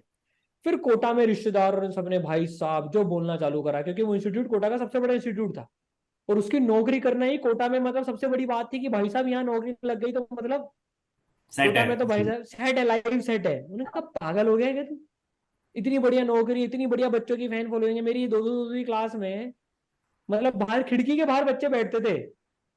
मेरी 200 की क्लास में एक बार इंस्टीट्यूट ने 400 बच्चे ही बिठाए कि चलो सारांसर से बच्चा पढ़ना चाहते हैं, तो एक बार को भाई साहब इस लेवल की दीवानगी थी बच्चों में, नेक्स्ट लेवल की। मतलब जिस दिन मेरी बर्थडे थी, मेरे को अभी भी याद है, पूरा 600 लोग बच्चा ने जुलूस निकाला था एक बिल्डिंग से दूसरी बिल्डिंग तक। तो लेकिन मन में एक बात थी कि यार ये सफिशिएंट नहीं है भारत तक एजुकेशन पहुंचाने के लिए, और प्रतीक भी आ गया था, तो फिर मैंने छोड़ दी। अच्छा। अब हम लोगों को इस पे काम करना था। और दूसरी सबसे बड़ी चीज क्या थी, देखिए उस टाइम कोरोना वगैरह नहीं आया था, तो ऑनलाइन वगैरह का कुछ था भी नहीं इतना जितना आज है। तो दूसरी चीज क्या थी कि जब मैं फिजिक्स पढ़ाता था तो I use to feel very handicapped. मैं बोर्ड पे बना रहा हूँ यार कि देखो ये बॉडी घूम रही है, पर वो बॉडी कभी घूमती नहीं थी क्योंकि वो तो बोर्ड था, व्हाइट बोर्ड पे कैसे बॉडी घूमेगी। तो आई टू यूज डी टू पे तो फील हाँ। वेरी वेरी हैंडीकैप कि यार मैं फिजिक्स की वो फील नहीं दे पा रहा हूँ, जितनी मैक्सिमम दे सकता था देता था, पर यार बहुत कुछ करा सकता, क्योंकि मैं कंप्यूटर साइंस बैकग्राउंड से था। I had an exposure of all animation and etcetera etcetera. तो मैं जितना क्लास में बना सकता था उतना मैंने बना दिया, पर ऐसी टीम वगैरह भी नहीं थी एनिमेशन वगैरह की। तो वी थॉट कि यार एक काम करते हैं, अब भारत में टॉप क्वालिटी एजुकेशन पहुंचानी है ना अगर, तो उसका एक ही तरीका है ऑनलाइन, जो कोटा की टॉप एजुकेशन अफोर्डेबल तरीके से हर बच्चे तक पहुंचाए। तो उस टाइम सब छोड़ दिया। फिर एन के गुप्ता सर जो पापा थे, उन्होंने, वो तो वाइस प्रेसिडेंट की जॉब पे थे, कोटा की सबसे बड़ी पोस्ट थी शायद वो उन्होंने छोड़ दी। तब तो अब ऐसा, आप सोचिए कैसा क्वेश्चन मार्क आ गया कि भाई परिवार भी कौन चलाएगा। भाई ठीक है, जो सेविंग थी वो थी, कोई फंडिंग नहीं ली थी सरल ने, ऑफर्स तो डे वन से आ गए थे ऑलमोस्ट कि ठीक है, कोई फंडिंग नहीं ली। फिर तीनों लोगों ने, एक मुझे अभी भी याद है जिस दिन पापा छोड़ने वाले थे ना, उसके एक दिन पहले मीटिंग कर ली थी घर वालों के साथ में। देखो अब तीनों लोग छोड़ रहे हैं, अब बिल्कुल बेयर मिनिमम पे अपना घर चला लोगे ना सब लोग। सबने तय कर लिया था कि भाई 15,000 रुपए हर फैमिली को मिलेंगे पर महीना, उसमें अपना पूरा परिवार चलाना है। और प्रतीक की तो मैं आपको एक बात बताता हूँ, प्रतीक ने तो 4 साल जीरो सैलरी पे काम किया है, जीरो सैलरी पे। उसको तो सल्यूट करता हूँ। मतलब उसके दोस्त डाल रहे हैं मेरा इंक्रीमेंट लग गया, मैं इस पोस्ट पे पहुंच गया, मेरा इतना पैकेज हो गया, और वो बंदा काम कर रहा है पूरे 4 साल जीरो सैलरी पे। उसने सैलरी तब लेना चालू करी जब उसकी शादी हो गई कि भैया मुझे भी परिवार चलाना है। पहले हम सपोर्ट कर रहे थे, अभी सपोर्ट करते हैं, पर यार तो बहुत लेवल के सेक्रीफाइसेस के बाद में, क्योंकि पर्सनल लेवल पे बहुत सेक्रीफाइस करे पापा थे। आप सोच के देखो एक बार को, पर पापा 54 की उम्र में, जब लोग रिटायरमेंट की सोचते हैं, एक नया वेंचर, ये नया काम करते हैं। मतलब ऐसी सिचुएशन थी पापा के साथ, तो मैं आपको बताऊं पापा का अपॉइंटमेंट 3 महीने बाद का मिल पाता था बच्चों को, इस लेवल का था मतलब। 3 महीने तक उनके पूरे कैलेंडर बुक रहते थे, क्योंकि उस कंपनी के टॉप लेवल पे थे वो। 6,000 फैकल्टीज तो पापा को रिपोर्ट करती थी। मतलब आप समझ रहे हैं, वो उस ओहदे से, मतलब कोटा में एक हम्म। अलग लेवल का रेस्पेक्ट, अलग लेवल की सैलरी, उससे छोड़ना सिर्फ एक जिद की यार, बच्चों तक अफोर्डेबल और थॉटफुल पर्सनलाइज एजुकेशन पहुंचानी। बस इतना सा विजन था, बाकी कुछ नहीं पता था पैसे कहाँ से आएंगे, क्या करेंगे। जितनी सेविंग थी उसके बल पर खेलने निकल गए। ऑनलाइन का भी कुछ ऐसा था नहीं तब, कोई बड़ा ऑनलाइन प्लेयर या ऑनलाइन का कल्चर ही नहीं था। तब सब लोगों ने कहा, आप इमेजिन करो कोविड के पहले जब सिर्फ ऑफलाइन ही एक मोड था मेजरली, 2016-17 में, लोगों ने कहा अबे क्या लाए ये तीनों बाप बेटे मिलके। पापा को तो उनके दोस्तों ने कही मजाक में, यार बुढ़ा पागल हो गया है, खुद तो निपटेगा, बच्चों को ही निपटाएगा। आप सोचो, रिश्तेदार घर पे आ गए थे कहीं, तो अबे तुम पागल हो गए क्या समझाने के लिए। हमने कहा यार हमें जीवन में अब सोच लिया तो सोच लिया। तो बहुत रेजिस्टेंस आया था, मतलब ऐसे ऐसे पर। और जो क्लोज रिश्तेदार थे वो समझते थे कि यार ये कुछ करना चाहते हैं तो करते हैं। तो परिवार में फिर ई सरल की जर्नी कैसे रही, शुरुआत से एक स्टार्टअप फेज से लेकर तो उस आज टाइम तो तक कोई की जर्नी नाम नहीं था। कैसी रही? वही उस बिल्कुल, तो मैं आप जैसे बताऊं तो तीनों ने छोड़ दिया। अब हमने 100 प्रॉब्लम लिस्ट डाउन करी भारत की, जो एजुकेशन में भारत फेस कर रहा है। फिर मुझे सबसे ज्यादा प्रॉब्लम आ ही कॉम्पिटेटिव एग्जाम्स में रही है, जहां पर कि बच्चे का बहुत खर्चा हो रहा है और क्वालिटी भी नहीं मिल पा रही, टॉप टीचर्स भी नहीं मिल पा रहे हैं। फिर हमने बैठकर इंडिया के सबसे बढ़िया कंटेंट बनाने की शुरुआत करी, खुद की सारी सेविंग्स लगा दी। अफोर्डेबल भी बनाना था, तो उसमें इतने सारे इनोवेशंस करे। जैसे स्टूडियो बनाना था, एक छोटी सी बात बताता हूँ। स्टूडियो बुलाने वाले को हमने बुलाया, उसने कहा भाई साहब 10 लाख रुपए लगेंगे पूरा स्टूडियो बनाने में, ये वो तामझाम बड़ा सारा बिल बना दिया उसने तो। हमने कहा यार अभी तू 10 लाख में स्टूडियो बनाएगा तो हम अफोर्डेबल कैसे बनाएंगे। फिर रिसर्च करना चालू करा। प्रतीक ने 3 महीने पूरे लगाए स्टूडियो रिसर्च में। पापा की मैकेनिकल ब्रांच की एक्सपर्टाइज थी, तो एक एक इंस्ट्रूमेंट। अब जैसे साउंड एब्जॉर्बर बाजार में खरीदने हैं तो बहुत महंगा आता है। हमने रिसर्च करी कि यार अंडे की ट्रे जो है ना, बड़ी अच्छी साउंड एब्जॉर्बर होती, तो हम वो खरीद के लेके आ गए। तो जो चीज 30,000 में आने वाली थी वो 30 रुपए में आ गई। वो वैसे ही दे रहा था, भाई साहब मेरे कुछ काम की नहीं, ले लो आ गई। फिर रिफ्लेक्टर्स, रिफ्लेक्टर्स बहुत महंगे आते थे तब, अब तो सस्ते हो गए ठीक है, क्योंकि रिफ्लेक्टर बहुत महंगे थे। तो पापा ने क्या करा कि एक होटल के कबाड़े में से एक राउंड स्फेरिकल ऑब्जेक्ट लिया है, उसको पेंट करवाया और उसमें ट्यूबलाइट फिट कर दी।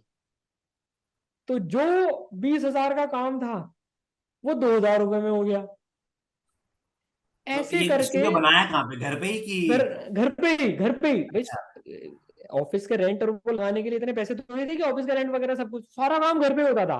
हम्म, अपना घर क्या है, 100 साल पुराना है, पुराने जमाने का वे वो होता, तो 26 कमरे अपने घर में, तो क्या उसका बात है, अबे इस्तेमाल घर करा। पे शूट करना पड़ेगा लगता है एक दिन। बिल्कुल बिल्कुल, यूट्यूब पे पड़ा हुआ भी है वैसे, पर आप मोस्ट वेलकम है।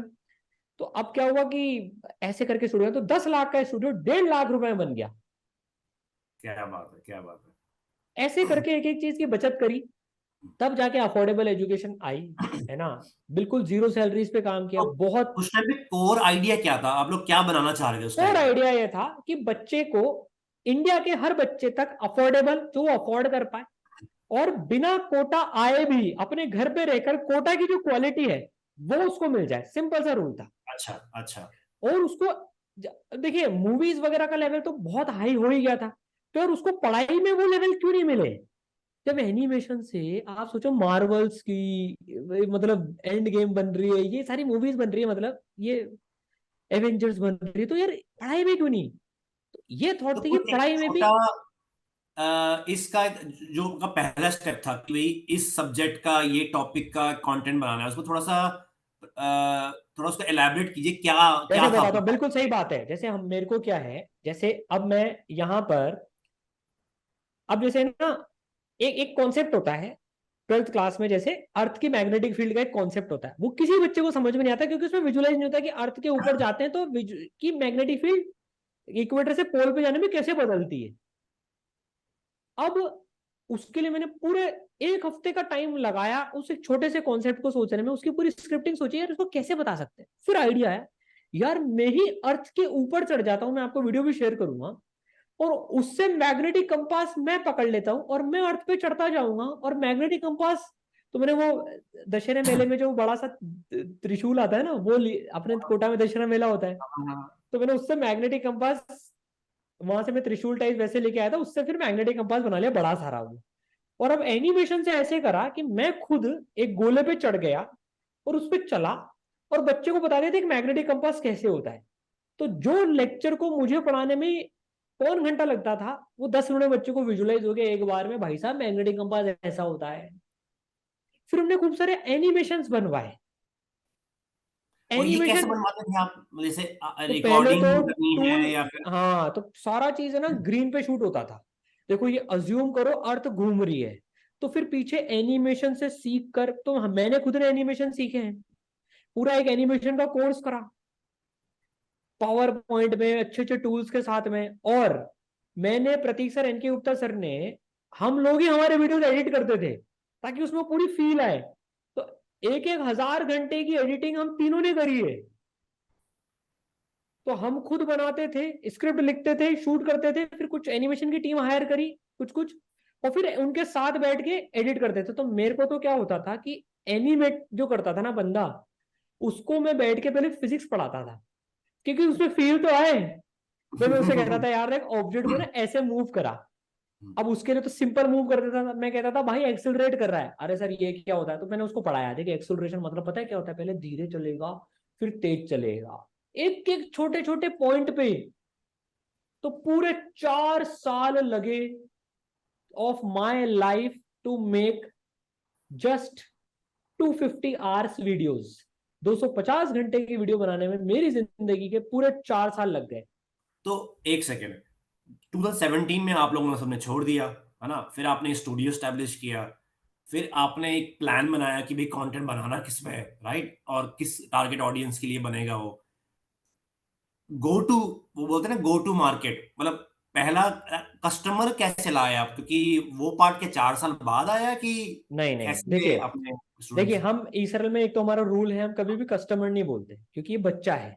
पढ़ाई में बच्चा होता है, अगर जिस दिन कस्टमर आ गया उस दिन ईसरल का विजन सिंपली यूनिकॉर्न, पॉपकॉर्न, सुनिकॉर्न, जो भी आप बोलना चाहें वो हो जाएगा। अपना एम है बच्चों को क्वालिटी एजुकेशन देना, तो इसलिए जैसे मैं आपको एक चीज बता रहा हूँ कि अब पहला बच्चा क्या हुआ, अब 2018 एंड में 75% कंटेंट बन चुका था, मतलब क्लास 11th का, और 50% क्लास 12th का बन चुका था ऐसे। अच्छा। तो हम लोग ने पहले ऐसा था, हम पहले टेस्ट करेंगे। तो अब क्या हुआ, अब 2 साल हम बंकर में बैठे थे, पूरा मार्केट से पूरा टच खत्म, सब खत्म, 2019 तक मतलब, हाँ। 89 तक। अच्छा। अब हम लोग जाते थे, अब ऐप लॉन्च करी, एक बेसिक ऐप बना ली थी कि यार कंटेंट जो बना रहे हैं बच्चों तक पहुंचाए तो उसे देखे तो सही कि कैसा चल रहा है इनका, कैसा लग रहा है इनको। तो अब हम लोग ऐप बन गई, अब हमने ऐप लॉन्च भी कर दी। मैं पहले दिन मोबाइल का पे एक्सपीरियंस आता मोबाइल पे, या वेब पे? अच्छा। है ना, मोबाइल पे। हमें लगा यार 2 साल से इतनी मेहनत कर रहे हैं भाई साहब, और लॉन्च करेंगे बच्चा आ जाएगा। पहला दिन, जिस दिन ऐप लॉन्च करी ना, उस दिन सिर्फ 5 बच्चा आया, सिर्फ 5। अब आप इमेजिन करो, पूरे 2 साल से मेहनत कर रहे हैं, जीरो सैलरीज उठा रहे हैं, भविष्य का पता नहीं, पहले दिन सिर्फ 5 बच्चा। मैंने कहा यार ये क्या हुआ। वो दिन ऐसा था, मतलब अलग ही, भाई क्या हो गया है, बड़ा ही मन में वैसा आ गया यार, बच्चा आएगा नहीं आएगा। हमने सेल्फ कहा डाउट आने लग नहीं, सेल्फ डाउट आ गया। हमने कहा नहीं, कोई बात नहीं, कंटेंट में मेहनत करिए, बच्चे तक पहुंचने में भी कमर कस के मेहनत करेंगे। अगले दिन से हमने कोटा में हॉस्टल बाय हॉस्टल जाना चालू कर दिया भाई साहब। सुबह से कंटेंट बनाना चालू करते, रात को 8 बजे तक कंटेंट बनाते, और 8 बजे पूरी टीम, उस टाइम मतलब 10-15 लोगों की टीम थी, पूरी टीम जो है, कंटेंट मेकर्स भी, सब हॉस्टल में जाते हैं। हॉस्टल में जा जाके, मतलब आप सोचो एनके गुप्ता सर जैसा आदमी, जिनके अपॉइंटमेंट में के लिए 3 महीने की वेटिंग हुआ करती थी, वो आदमी खुद हॉस्टल में जा रहा है बच्चों के बीच में कि बेटा ऐप इंस्टॉल करो। बहुत स्ट्रगल हुआ, बहुत स्ट्रगल हुआ। 15 दिन के बाद में 100 ऐप इंस्टॉल हुई थी हमारी। 15 दिन ही थे, उस दिन केक काटा था हमने कि यार 100 100 ऐप इंस्टॉल्स हो गए भाई साहब, बड़ी बात थी वो। रोड पे पैम्पलेट हम खुद बांटते थे पहले। तो एक इंसिडेंस में आपको बताता हूँ, एक बार क्या हुआ कि भाई हम देखना चाहते थे बच्चा कैसा रिस्पॉन्स करता है, प्लस इतने पैसे भी नहीं हुआ करते थे, खुद की सेविंग ही थी सारी की सारी। तो मैं पैम्पलेट बांट रहे उतर गया एक दिन, मैं पैम्पलेट बांट रहा हूँ लिटरली। तो मैंने देखा यार बच्चा पता नहीं क्या कर रहा है, वो पैम्पलेट पे देखता फिर यूं देखता, पैम्पलेट पे देखता यूं देखता। मेरे को 15-20 पैम्पलेट बांटने के बाद समझ में आई, यार साला जिसका फोटो पैम्पलेट में छपा हुआ है ऑल्टरनेट 41 वही सामने दिख रहा है। तो बच्चे को विश्वास ही नहीं हो रहा था हो क्या रहा है, हो क्या रहा है, क्या चल रहा है। ये तो कभी देखा ही नहीं है। तो मैंने क्या उस दिन मुंह पर रुमाल बांधा, फिर पैम्पलेट बांटे। हम एक हम एक्चुअली ये टेस्ट करना चाह रहा था कि यार बच्चा पैम्पलेट फेंक तो नहीं रहा, ये क्या देख रहा है उसमें। तो खुद एक एक काम ग्राउंड लेवल पे उतर के करा है। गद्दे चढ़ाने होते थे कभी, अब साउंड एब्जॉर्बर में गद्दे बहुत होते हैं, तो गद्दे चढ़ाने हैं, तो एनके गुप्ता सर जो एक इंस्टीट्यूट के वाइस प्रेसिडेंट थे, वो खुद गद्दे चढ़ा रहे हैं टीम के साथ मिलके। छत में पानी भर गया, पुराना घर था, स्टूडियो में टपक रहा है, गीले होकर रात रात भर मतलब उस छत की तिरपाल लगा रहे हैं वहां पर। कोई काम छोटा नहीं माना, ऐसे करके एक एक ऐप इंस्टॉल कराई। पर बच्चों ने जो प्यार दिया, उन्होंने कहा सर ये कंटेंट तो आज तक नहीं देखा। फिर कोटा में खुशबू फैलने लगी भाई, क्लास में समझ में नहीं आया तो ईसरल ऐप नाम की कोई इंस्टीट्यूट आया है, उस पर जाके वो देखा। बड़ा जबरदस्त समझाते हैं, वहां के सर तो दां दू करके भी पूरे समझ में आती है। तो बच्चों ने एक टर्म हमें दी, सर आपका लेक्चर पढ़ के हमें ना फील आ जाती है। मैंने कहा यार ये बड़ा बच्चे ने बोला कि सर आपके लेक्चर पढ़ के फील आती है। फिर धीरे धीरे वर्ड ऑफ माउथ फैलने लगा। अच्छा। लेकिन उस टाइम भी एक चैलेंज क्या था कि बच्चों के पास में, आधे बच्चों के पास में स्मार्टफोन नहीं हुआ करता था, अब तो सबके पास होते हैं, कोविड नहीं था ना तब, तो वो छोटा वाला फोन होता था। और ऑनलाइन का इतना था नहीं कुछ, तो लोग भी कहते थे माँ बाप बिल्कुल, अबे तू ऑनलाइन क्या है, क्या करेगा क्या नहीं करेगा। बहुत फाइट मारी। इंडिया का मैं आपको बताऊं 2000 एंड में इंडिया का एक्चुअली में फुल फ्लेजेड कोर्स, ये बहुत कम लोगों को बात पता है, फुल फ्लेजेड तैयारी वाला, कुछ लोग यूट्यूब पे ही पढ़ा रहे थे तब, लेकिन उनका कोई कोर्स स्ट्रक्चर नहीं था। फुल फ्लेजेड इंडिया का सबसे सस्ता कोर्स ईसरल पहली बार इंडिया में लेके आया था, जिसमें टेस्ट स्टडी मटेरियल तीनों सब्जेक्ट सब एक साथ थे। सब मात्र इंटीग्रेटेड। सब इंटीग्रेटेड, मात्र 500 रुपए महीना। 500 रुपए महीने में हम पूरी जेई की तैयारी कराने वाले इंडिया के पहले इंस्टीट्यूट थे ऑनलाइन में। ये कौन सी ईयर की बात है। ये बात है 2018 एंड की। अच्छा, 18 तक, एंड तक आपने पूरा कोर्स स्ट्रक्चर तैयार कर दिया था, मतलब जेई पूरा का। बना नहीं था, लेकिन हमें ये पता था कि बच्चा जब तक पढ़ेगा तब तक हमारा बन जाएगा। भाई बच्चा तो धीरे अच्छा। धीरे पढ़ता है, जैसे हाँ 11th हाँ क्लास का 75 हो गया था, 12th का 50 से 60% हो गया था। तो बच्चा जब तक वहां पहुंचेगा, क्योंकि और हमने ड्रॉपर बैच नहीं लिया था तब, हमने सिर्फ 11th और 12th के बच्चे लिए थे ओके। कि भाई तुम पढ़ते चलो, तुम तो जीरो से ही पढ़ोगे जब तक हमारा बन जाएगा। बन जाएगा। तो ऐसे करके चले। पहला जो और बच्चा था सोनीश, हाँ, मैं आपको उसकी स्टोरी बताता हूँ। तो हमारे रिश्तेदारों को पता था यार ये तीनों मिलके कुछ कर रहे हैं।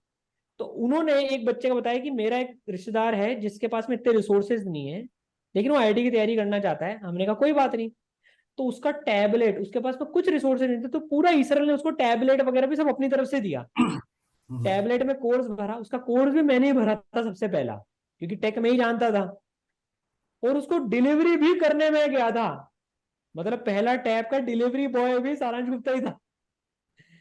मतलब इतनी बढ़िया याद है। और ईश्वर की कृपा देखो आप, वो पहला इसराइलाइट आईआईटीएन बना, वो आईआईटी मद्रास के 4th ईयर में पढ़ रहा है आज।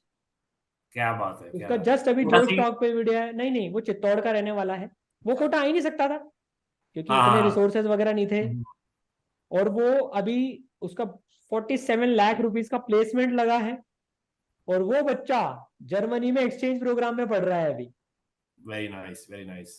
तो बच्चों का जो इतना प्यार मिला ना, फिर धीरे धीरे कारवां बढ़ता गया, बहुत मेहनत करी, day and night hard work.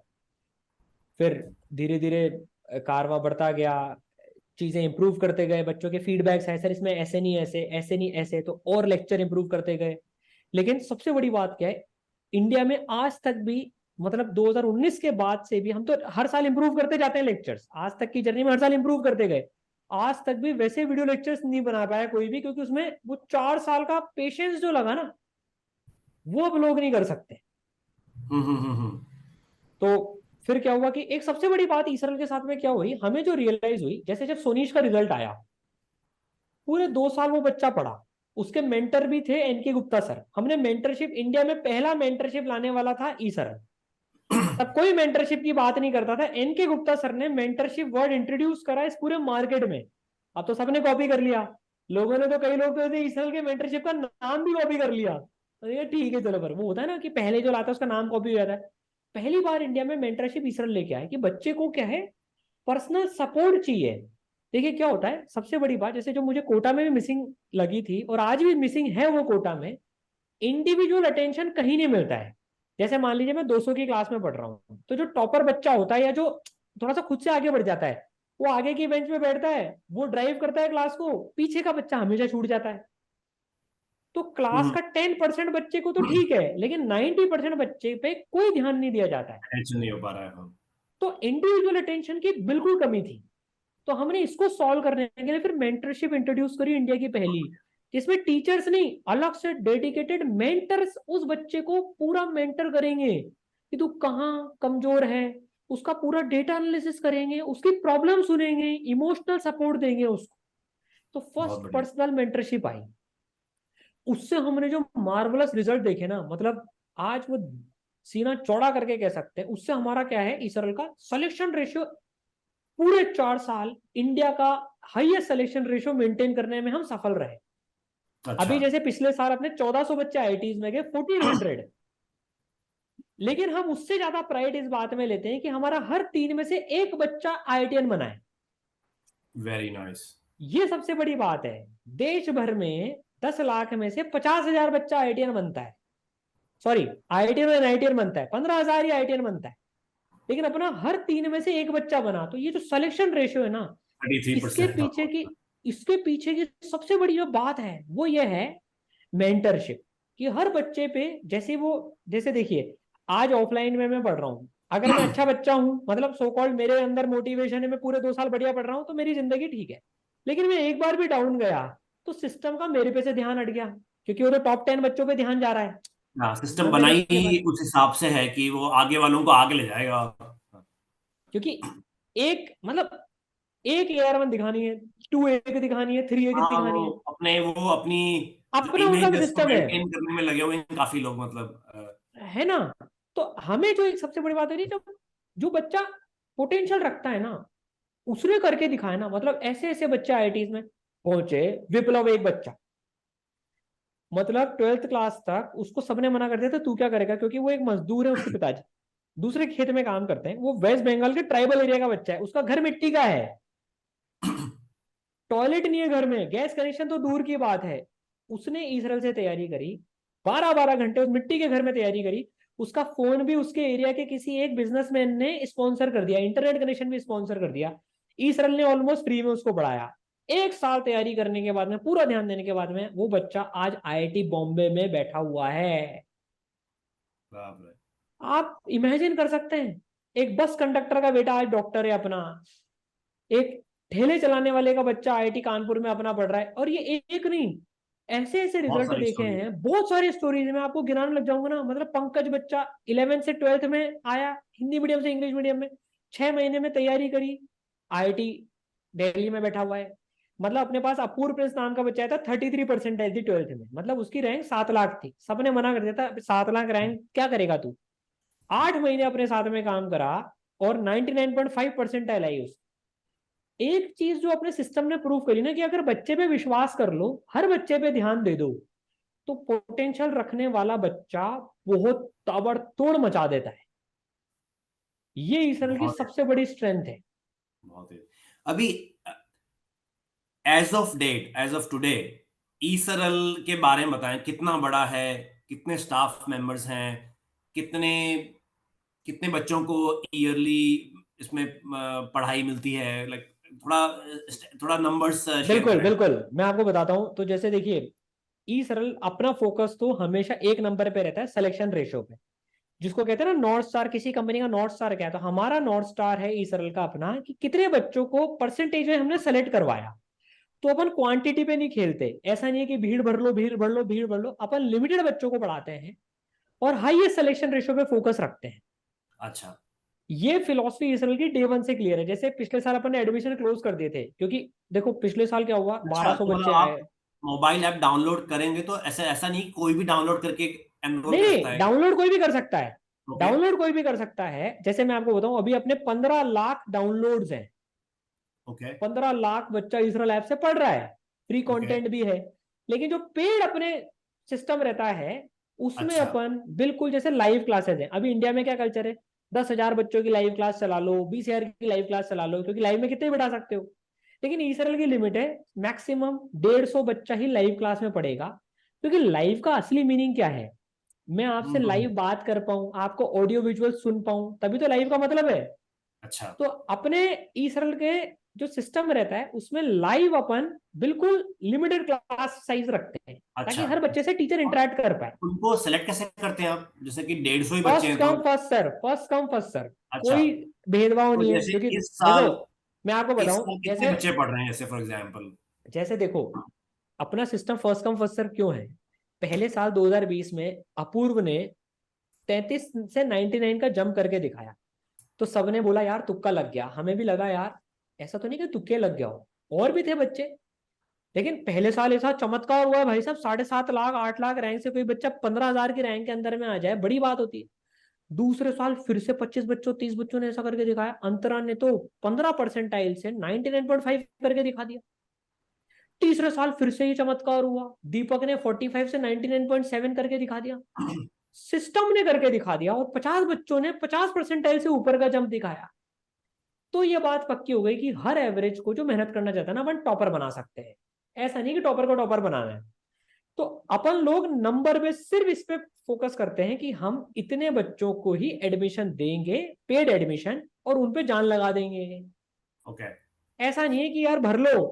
क्योंकि देखिए, इसकी मैं आपको फिलॉसफी बताता हूँ। इसराइल के पास में जब कोविड टाइम आया था ना, बहुत सारे इन्वेस्टर्स आए।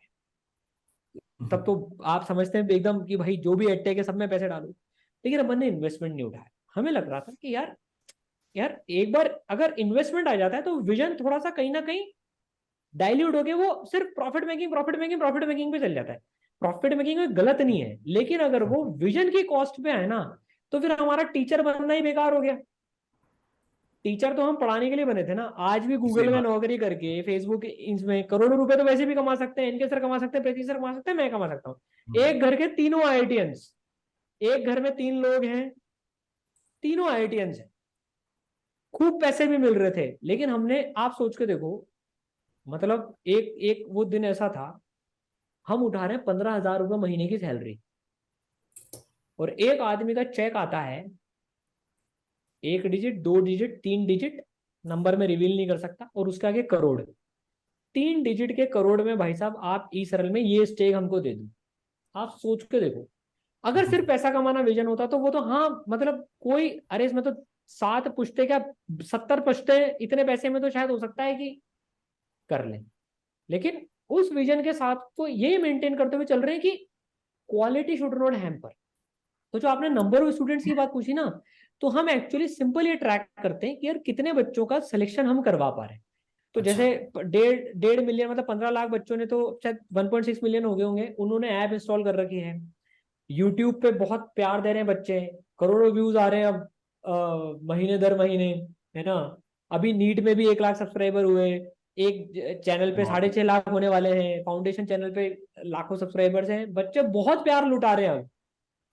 और कोविड के बाद से अभी तक का क्या रहा कि देखो, जो फंडेड कंपनीज थी, मतलब फंडिंग लेना सही है गलत है वो तो अलग चीज हो गई, लेकिन इसमें मैं इस चीज को मानता हूँ कि जो विजन है ना, वो मेंटेन रखो। मेंटेन रहना चाहिए। मतलब ऐसा नहीं है कि बहुत सारे पैसे आ गए तो भाई साहब विजन ही चेंज हो गया। जिसके लिए चालू करी थी कंपनी, वो वही रहना चाहिए।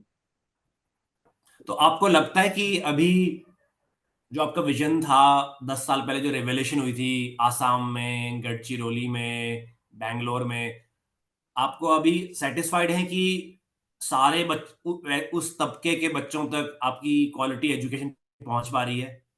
और अगर नहीं भी है तो कितना सफर अभी बाकी है, क्या आपके नेक्स्ट स्टेप्स है मतलब? देखिए, अभी तो जस्ट शुरुआत है। हिंदुस्तान के 33 करोड़ बच्चों तक पहुंचना है, ये लक्ष्य है। 33 करोड़ बच्चों को क्वालिटी एजुकेशन देनी ही है। अब उसके लिए कितनी भी जनरेशन लगे, अभी तो बहुत छोटा सा सफर किया है, लेकिन सेटिस्फेक्शन जो ये बच्चों की जिंदगी बनते हुए देखते हैं ना, उसका लेवल, मतलब कितनी बड़ी कंपनी हो, कितनी भी मोटी उसकी सैलरी हो, वो नहीं दे सकता। मतलब ये तो मैं मेरे पर्सनल एक्सपीरियंस से बता सकता हूँ कि जो खुशी होती है ना सर, मैं, मेरा सपना आज पूरा हो गया सर, आपके कारण से पूरा हुआ है, आपके इंस्टीट्यूट के कारण से पूरा हुआ है। और जो जिंदगी बनती हुई देखी है, वो नेक्स्ट लेवल है। मतलब और वी टेक प्राइड कि अभी, मतलब हम दम ठोक के अभी भी विजन के साथ चल रहे हैं। बहुत सारे लोग आए थे, मतलब नो कंपैरिजन एट ऑल, मतलब पर बहुत सारे लोग इस फील्ड में आए थे, लेकिन कुछ का विजन पैसे की तरफ जा चुका है कि यार सिर्फ money making is the only aim now. तो वो हम्म। मेरे पर्सनल ओपिनियन में, ठीक है, सबका पर्सनल गोल अलग होता है। अगर किसी का मनी मेकिंग एम है तो ठीक है, आप अपनी एम को सेटिस्फाई करो, no nothing bad in that, आप खूब पैसे कमाओ। हम्म। पर एक चीज एजुकेशन में मुझे लगती है कि अगर एजुकेशन में मनी मेकिंग एम हो जाता है ना, सोल एम, तो वो एजुकेशन जैसी इंडस्ट्री, जो लोग बोलते हैं इंडस्ट्री, वो अच्छी बात नहीं है, क्योंकि इसमें आपके जिंदगी बना रहे हो। जैसे दो दो प्रोफेशन मेरे को ऐसा लगता है, एक तो हेल्थ और एक एजुकेशन। इसमें विजन बहुत इंपॉर्टेंस रखता है, हम्म। क्योंकि हेल्थ में जान बचती है और एजुकेशन में जान, जिंदगी बनती है मतलब। सही बात है, सही बात है। तो एक कोशिश है। और और तो अभी आपका जो 3 लोगों की आर्मी थी, वो कितनी बड़ी हो गई है कि अभी तो आपके, आई आई थिंक जो आपका डिजिटल फोकस है, तो उसके लिए आई एम श्योर आपने बहुत सारी टेक्नोलॉजी इन्वेस्टमेंट्स टाइप का भी किया होगा, तो कितनी बड़ी टीम है आप लोगों की? भाई अभी अपने पास में एक एक काफी डिसेंट इनफ टीम है। लगभग 200 प्लस अपने पास में अभी लोग डायरेक्टली और वेरी गुड। इनडायरेक्टली ऐसे जुड़े हुए हैं, अच्छा। जो इस विजन के लिए काम कर रहे हैं। और एक ही एम है आज भी, कि जो भी बच्चा आए उसके साथ हम जस्टिस कर सके, उसके साथ इतनी मेहनत करें कि मतलब वो अपनी जिंदगी का देखिए, उसके पास तो 2 या 3 साल ही है। मतलब विजन सिंपल सा है कि काफी सारे लोग ये पूछते हैं कि आप उतना तेज ग्रो क्यों नहीं कर रहे, कि 50 शहरों में एक साथ जाके आपने सेंटर्स खोल दिए, या 50 स्ट्रीम्स एक साथ खोल दी। खोलने में खोल सकते हैं, इन्वेस्टमेंट उठाओ खोल लो, लेकिन उसमें क्या तकलीफ होती है कि देखिए, मतलब बच्चा, बच्चे की जिंदगी तो एक बार ही आएगी। आपने तो अपने ताबड़तोड़ एक्सपेंशन के लिए खोल लिया, अब वो बच्चे को वो क्वालिटी मिल भी नहीं मिल रही, इसमें इंश्योर नहीं हो पाता। क्योंकि आपका जो फोकस है, अब आपने 50 जगह खोल ली, तो क्वालिटी कैसे दे पाओगे? वैल्यूड वो भी हो जेन्युइन सकती सी है। बात है। भाई आप हम्म। 10 साल के बाद में 50 जगह खोल रहे हो, तो आपने क्वालिटी इंश्योर करी है। पर ये कितना नेचुरल, ये ऐसा तो बिल्कुल पॉसिबल नहीं है ना कि 1 साल में आपने, मान लो 2 साल में, 3 साल में 50 जगह सेंटर खोल लिए, तो क्वालिटी कैसे इंश्योर होगी?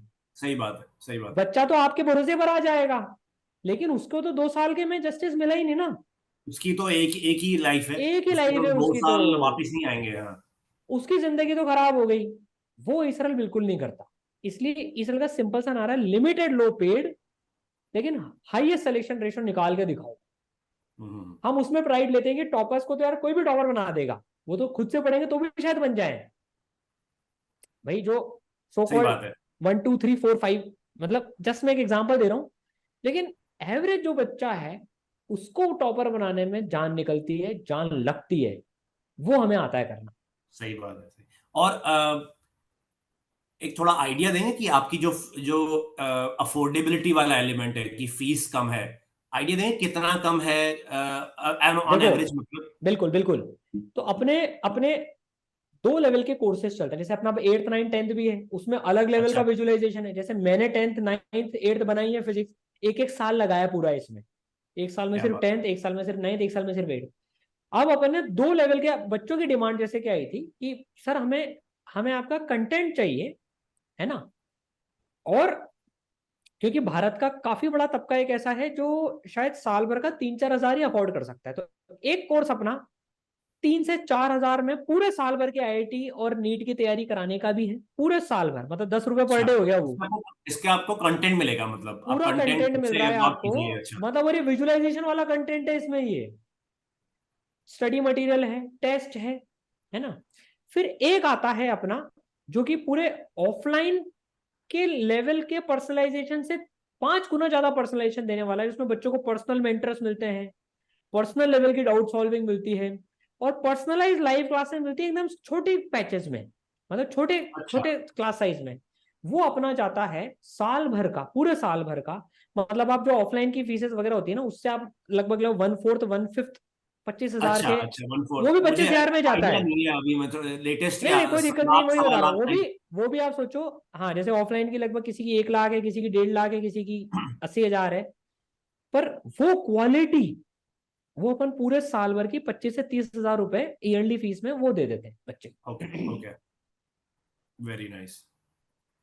और इसमें इसमें वो वाला पार्ट भी आ गया जो आप लाइव वाला बोल रहे थे, सारा, लाइव क्लास। एवरी अच्छा फैसिलिटीज, मतलब वो लिमिटेड क्लास साइज वाली लाइव, 5 लेयर की अपनी मेंटरशिप है। हर बच्चे को पता है 2 मेंटर्स मिलते हैं अपने, अच्छा। जो उस पर पूरा फोकस करते हैं। अपनी 5 लेयर की डाउट सॉल्विंग सिस्टम है। डेली लाइव डाउट क्लास अलग से लगती है, जिसमें बच्चा किसी भी चैप्टर का डाउट पूछ सकता है, और वो 10 10 15 15 के ग्रुप्स में लगती है।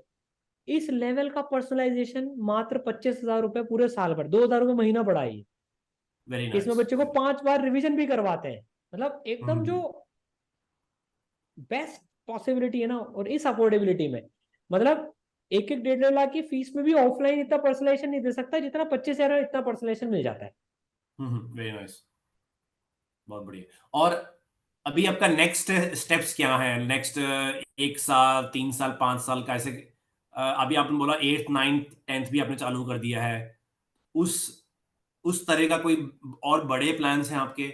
बिल्कुल बड़े प्लान्स हैं, एजुकेशन से बहुत बड़े लेकर, ई प्लान्स हैं। सरल से लेकर। बहुत बड़े प्लान्स हैं। लास्ट ईयर हर 3 में से एक बच्चे का आईआईटी में सिलेक्शन करवाया था, ड्रीम कॉलेज तक पहुंचाया था। नीट में भी हर 10 में से एक बच्चा 600 प्लस आया था। इस रेशियो को हर 2 में से एक तक लेके जाना है। सिंपल सा प्लान है। काफी, हाँ बहुत टफ मतलब है, बहुत सिंपल है, टफ है पर ये, आई थिंक काफी एम्बिशियस भी है। बहुत एम्बिशियस है, लेकिन करके दिखाएंगे। बच्चे रात दिन एक कर रहे हैं। सिंपल फोकस रहता है कि बच्चे का कैसे इनपुट और बढ़ाए। जैसे अपने कई बच्चे ऐसे अपने, जैसे थोड़ा सा मैं आपको डिफरेंशिएशन फैक्टर बताऊं। मोस्टली जगह पर क्या होता है, मार्क्स के बेसिस पर आपको बैच डिसाइड करते हैं। जैसे कोटा में एक सिस्टम चलता है, आप अवेयर होंगे, स्टार बैच का सिस्टम होता है। तुम जितना हाँ हाँ अच्छा मार्क्स लेके आओगे ना, तुम्हें उतने अच्छे टीचर्स, उतनी अच्छी सुविधा मिलेगी। लेकिन इसमें क्या होता है, एक बार भी बच्चा डिप गया ना, ये जिसने पहले से ओलंपियाड नहीं करा, वो नहीं करा, उसको अपना पोटेंशियल दिखाने का मौका ही नहीं मिलता है। और एक इन्फीरियरिटी कॉम्प्लेक्स आ जाता है, यार ये तो स्टार बैच में, मैं नॉन स्टार बैच हूँ, मेरी तो कोई वैल्यू ही नहीं है। तो वो और ऑटोमेटिकली वो नेगेटिव रोल प्ले करता है आपकी नेगेटिव साइकोलॉजी रोल में। प्ले करता है। तो इस रल में अपन ने नो बैच सिस्टम रख रखा है, कोई बैच नहीं होता इस रल में। अपना एक कॉन्सेप्ट होता है मेंटरशिप में, सुपर मेंटरशिप का। हम एडिशनल फैसिलिटीज देते हैं बच्चों को, additional test papers, additional sessions. उसका क्राइटेरिया है नंबर ऑफ आवर्स जितना तू पढ़ रहा है, नंबर ऑफ टेस्ट जो तू दे रहा है, नंबर ऑफ क्लासेस हम्म। जो तू अटेंड कर रहा है। ये मार्क्स के बेसिस पर नहीं है, मेहनत के बेसिस पर। तो आप हैरान रह जाएंगे जान के पल्लव कि 3 3 4 4 घंटे का जो बच्चे एवरेज निकाल रहे थे ना, वो 12 12 13 13 घंटे का एवरेज निकालने लग गए सुपर मेंटरशिप में आने के लिए। तो ओ, देखिए, अब एम क्या है कि तू ज्यादा पढ़। अभी तेरे मार्क्स नहीं आ रहे, कोई बात नहीं, तेरे को जज नहीं कर रहे हैं। लेकिन तू मेहनत तो कर, मार्क्स अपने आप आते हैं, क्योंकि ईजर ने एवरेज को टॉपर बनते हुए देखा है। तो बहुत बढ़िया, फिलोसफी ये है अपनी पूरी। बहुत बढ़िया। और आई थिंक बात तो अपन बहुत लंबी कर सकते हैं। अपना भी एवरेज 12 13 घंटे निकल सकता है, बट मे बी हम जनरली करते हैं ऐसे, जैसे टॉपिक्स हम 1 घंटे में नहीं कवर कर पाते, उसमें हम फेज 2 भी करते हैं। तो अभी आपसे मतलब बात करके, it is a very deep topic, education. आप कैसे अपनी आईआईटी की जर्नी आपने की, उसके बाद कैसे वापस आए, तो इट्स वेरी इंस्पायरिंग। तो thanks a lot for sharing it in a very friendly way.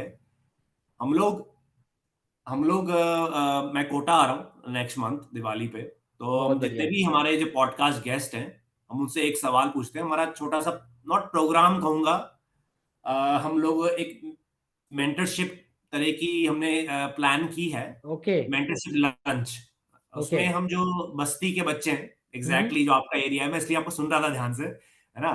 क्योंकि आपको तो ऑलरेडी बहुत एक्सपोजर है उस सेगमेंट में, उस एरिया में। हम लोग क्या करते हैं कि, और क्या करने का प्लान है हमारा, बस्ती के जो 2 3 बच्चे हैं, पर मेंटर, उनको हम एक बढ़िया रेस्टोरेंट में लंच पे मिलवाएंगे, जैसे ईटोज हो गया। ठीक है। आप उनसे आमने सामने मिल सकते हैं। और ये बच्चे जरूरी नहीं है कि पढ़ाई की लाइन में ऑलरेडी हों या आईआईटी या जो भी उनके मन में क्लैरिटी नहीं है, 13-14 ठीक है, साल के बच्चे, बिल्कुल समझते बट हैं दे अपन। Can ask you any questions. So the idea is कि वेरी नाइस। इन बच्चों के जो मम्मी पापा हैं, जनरली कोई कोई ड्राइवर है, कोई क्लीनर है, तो they don't have any inspiration.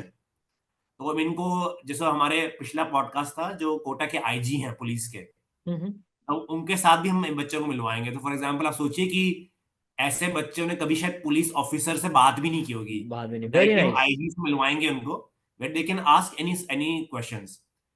इसका रिस्पॉन्स पे डिपेंड करता है कि हम आगे क्या स्टेप नहीं लेंगे। नहीं तो यार, बहुत पहला स्टेप बढ़िया है, हमारा है लंच। करना चाहिए। तो हाँ, मतलब आई तो एम इन इसके फॉर अंदर आप, दैट, मतलब या बिल्कुल। you and your brother as well, of course. We have not met him, but so नहीं we नहीं, will for sure, for sure मतलब बिल्कुल आप दिवाकर में। डेट्स पहले बता दीजिएगा। मतलब हम Okay, okay. मोस्टली कोटा में रहते हैं, पर अगर जस्ट क्योंकि फेस्टिव सीजन है और अगर कुछ हाँ हाँ हाँ। वो क्या है, भाई दूज वगैरह भी आती है ना, तो वो बुआ उससे वगैरह के हटके घर में। करेंगे जिससे कि हाँ हाँ हाँ अवेलेबिलिटी हाँ। रहे। बस एंड बस बस। we'll see how the people, the students feel, how you feel. नहीं नहीं बिल्कुल। अरे मोर देन हैप्पी, और आप लोग बहुत अच्छा काम कर रहे हैं यार। And I strongly believe Kota में को यार आप जैसे लोगों की बहुत जरूरत है भाई। एंड वेरी, मतलब आप इसको जस्ट एक सवाल है, इसको आप रिकॉर्डिंग में से हटा लेना। आप इसको 24 के पहले लॉन्च करोगे कि बाद में लॉन्च करो, मतलब कब डालोगे इसको, 24 को के ये तो पहले हमारी डालोगे? एडिटिंग टीम पे डिपेंड करता है। आप को कुछ है ना, प्रेफरेंस है जैसे आपका? क्या है कि 24 को ना अपने बहुत बड़ा लॉन्च हो रहा है कोटा में। अच्छा, हाँ मतलब वो, उसके पहले पहले भी कर सकते हैं। है ना, तो एक लाइन उसमें ऐड कर सकते हैं भले ही, कि यार बच्चों को हाँ, एक्साइटमेंट रहेगा, और फिर 24 को भी भले ही उसमें एक छोटा सा शॉर्ट या कुछ नहीं, छोटा वीडियो आप बना बोलिए, के। आप वो तो एडिटिंग हो जाएगी। है ना, आपका क्या प्रेफरेंस है? तो आप या तो 24 के पहले डाल दें, कोई दिक्कत नहीं है, और मैं एक लाइन ऐड कर देता हूँ, आप उसको कहीं भी कर सकते हैं। और वही बच्चों के लिए एक सरप्राइज भी है, 24 को बहुत कुछ बड़ा आने वाला है, जो वाकई में एक नए एजुकेशन सिस्टम की एक शुरुआत होगी। तो भाई very excited. That's great, and I am sure कि ये एक सरप्राइज बच्चों को जरूर पसंद आएगा। और Parth also will get in touch with you regarding how we cross post and all, like जिससे कि ज्यादा से ज्यादा बच्चों तक ये मैसेज पहुंचे, कोटा के हों या कोटा के बाहर के हों। And let's definitely be in touch.